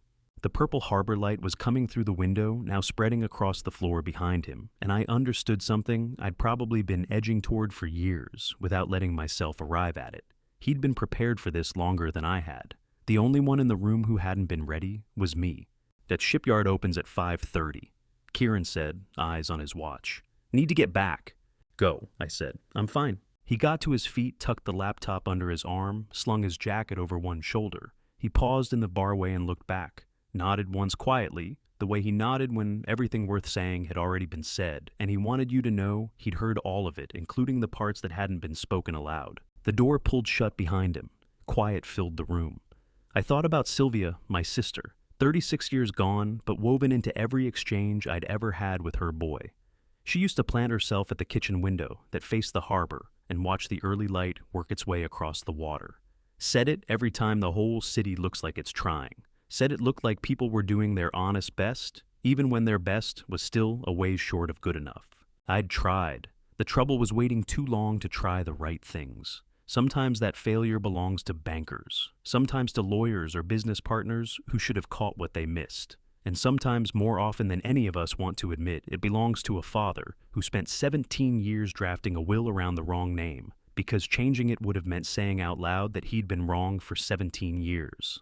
That failure was mine. I owned it, and I still had time to fix it. Audrey had told me I could leave tomorrow if the numbers held: overnight blood pressure, steadying, oxygen climbing, lungs coming back. Harlow Voss had everything he needed. The envelope was sealed, witnessed filed.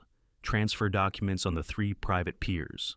A revised succession plan, 70% to Kieran, 30% to the Poor Fishermen's Relief Fund, the one where Sylvia had given her time, the one that deserved to carry something of her forward. Finished. The way it should have been arranged years ago.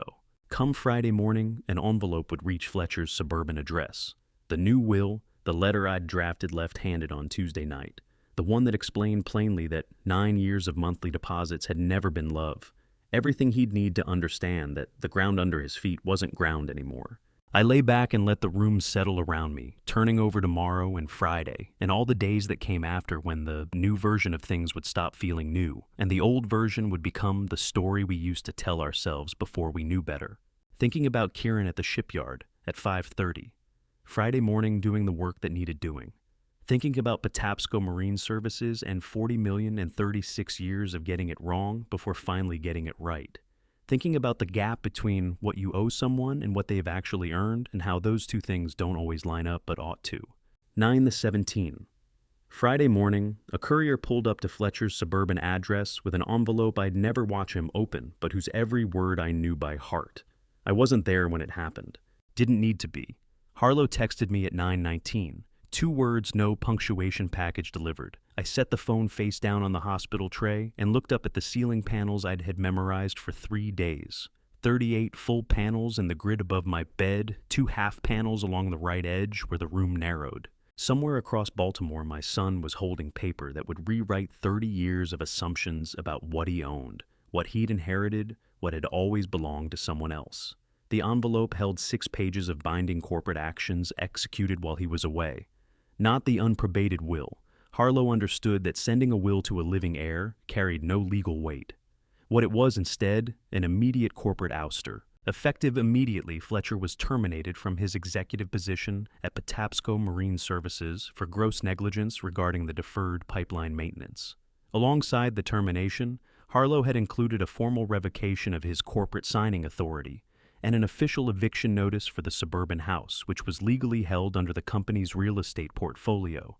He had exactly 30 days to clear his desk and his home. Fletcher would read it alone. No lawyers yet, no Priya to soften the blow, no prepared response.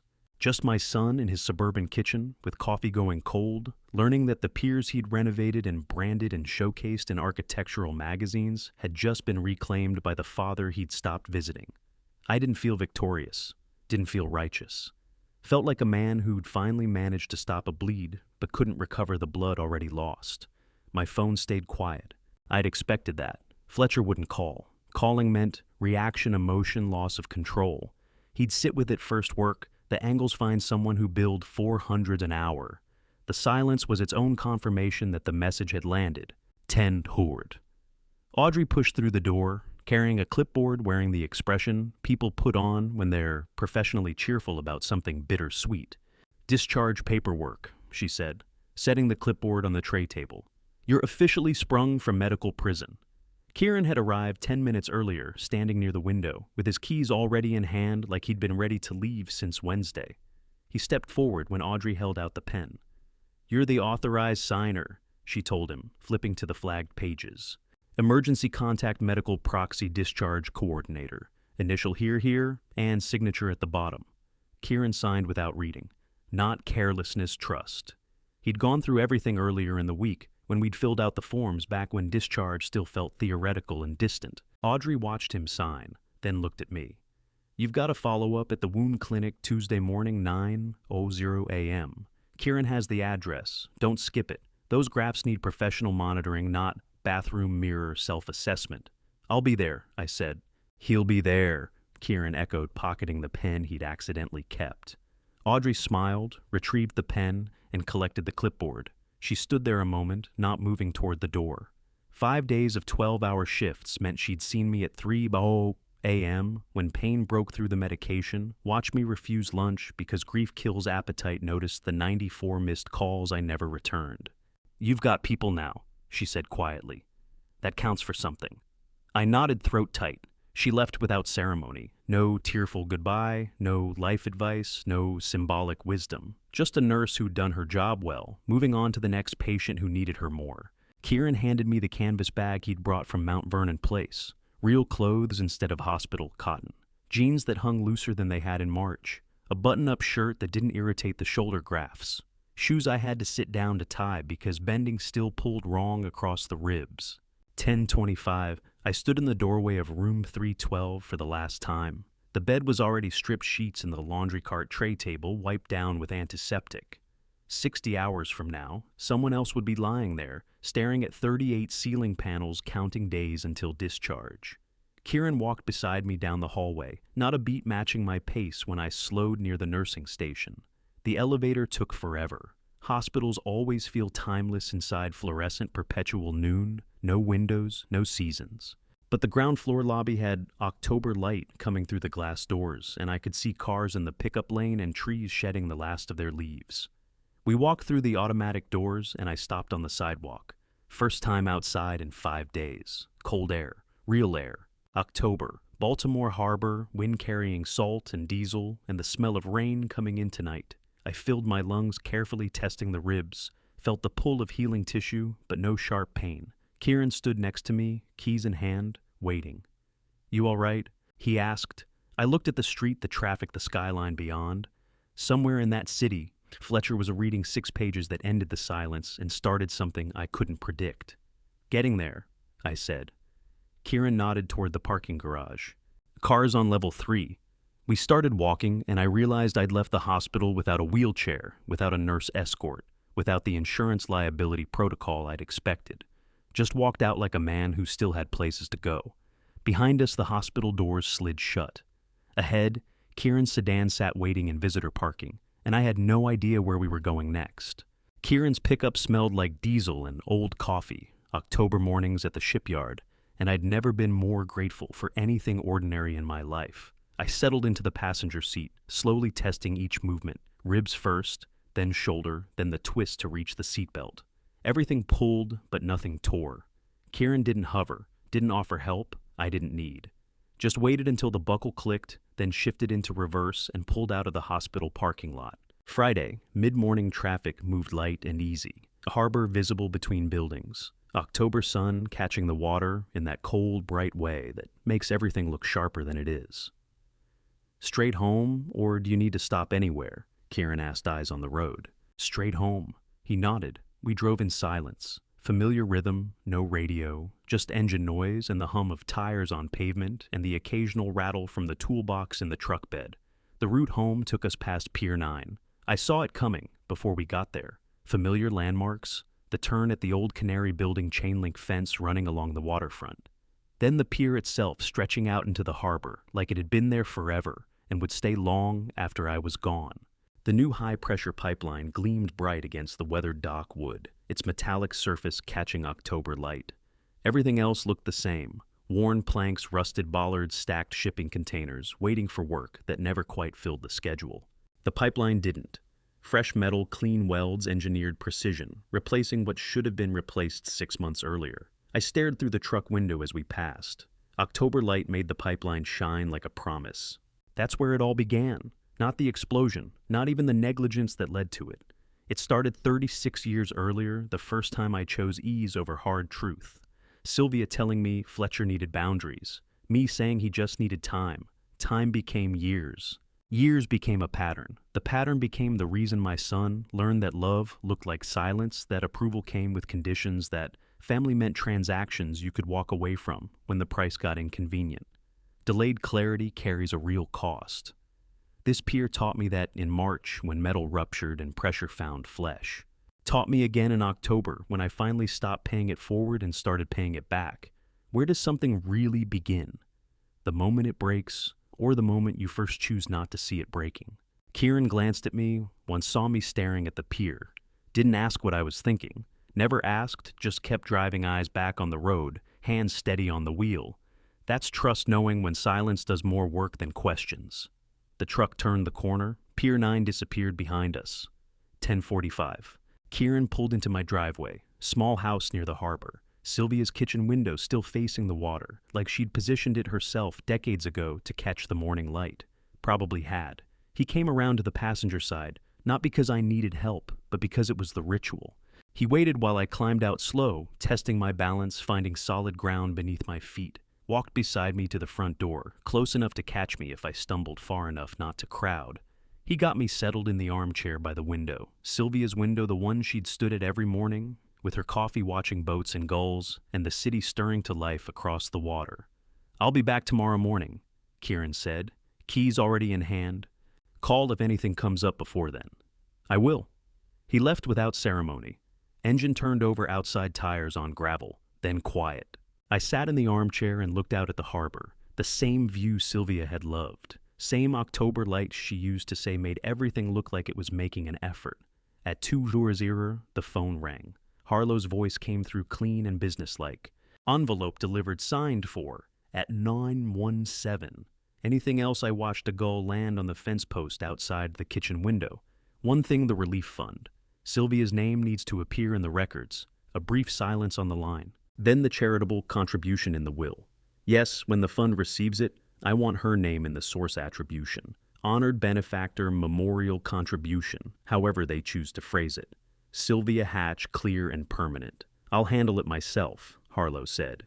Not a moment's hesitation, not a single question about why. Just the recognition that some things matter more than legal efficiency. "Thank you. Anything else?" "No, that's everything." We hung up. I set the phone down and looked back at the harbor. The gull had left the fence post and was circling out over the water, now riding thermals with wings spread wide and still. Your name will be there, I thought, where the effort counts. The poor fisherman's relief fund would receive the contribution, substantial, permanent, the kind of money that bought nets and licenses and kept boats on the water when the catch ran thin. Harlow would make sure the record showed Sylvia Hatch as honored benefactor, not me, her. The woman who'd spent 40 years caring about people Fletcher had never thought to notice. You deserve it. The harbor stretched beyond the window, October light turning the water silver and gold. Somewhere across the city, Fletcher had read 6 pages that changed everything he thought he understood about inheritance and ownership, and what his father owed him. I didn't know whether he'd accept it or fight it. Didn't know if that envelope would bring clarity or just sharper edges on the same old arguments. But I knew Sylvia's name would be on that fund, permanent, recognized the legacy she'd earned and never once asked for. That was enough for now. Audrey left at 5:15, tires on gravel, then nothing. Kieran had gone 30 minutes before that, back to the shipyard, Back to the 5:30 mornings and the dock schedules and the thousand small details that kept a $40 million maritime operation moving without ceremony or applause. Same as always, just his name on the paperwork now. The house settled around me the way houses do when they've been empty 3 days and suddenly aren't. I moved from the entryway to the kitchen to the living room, not because I needed anything in those rooms, but because I needed to remember what it felt like to walk through a space that was mine.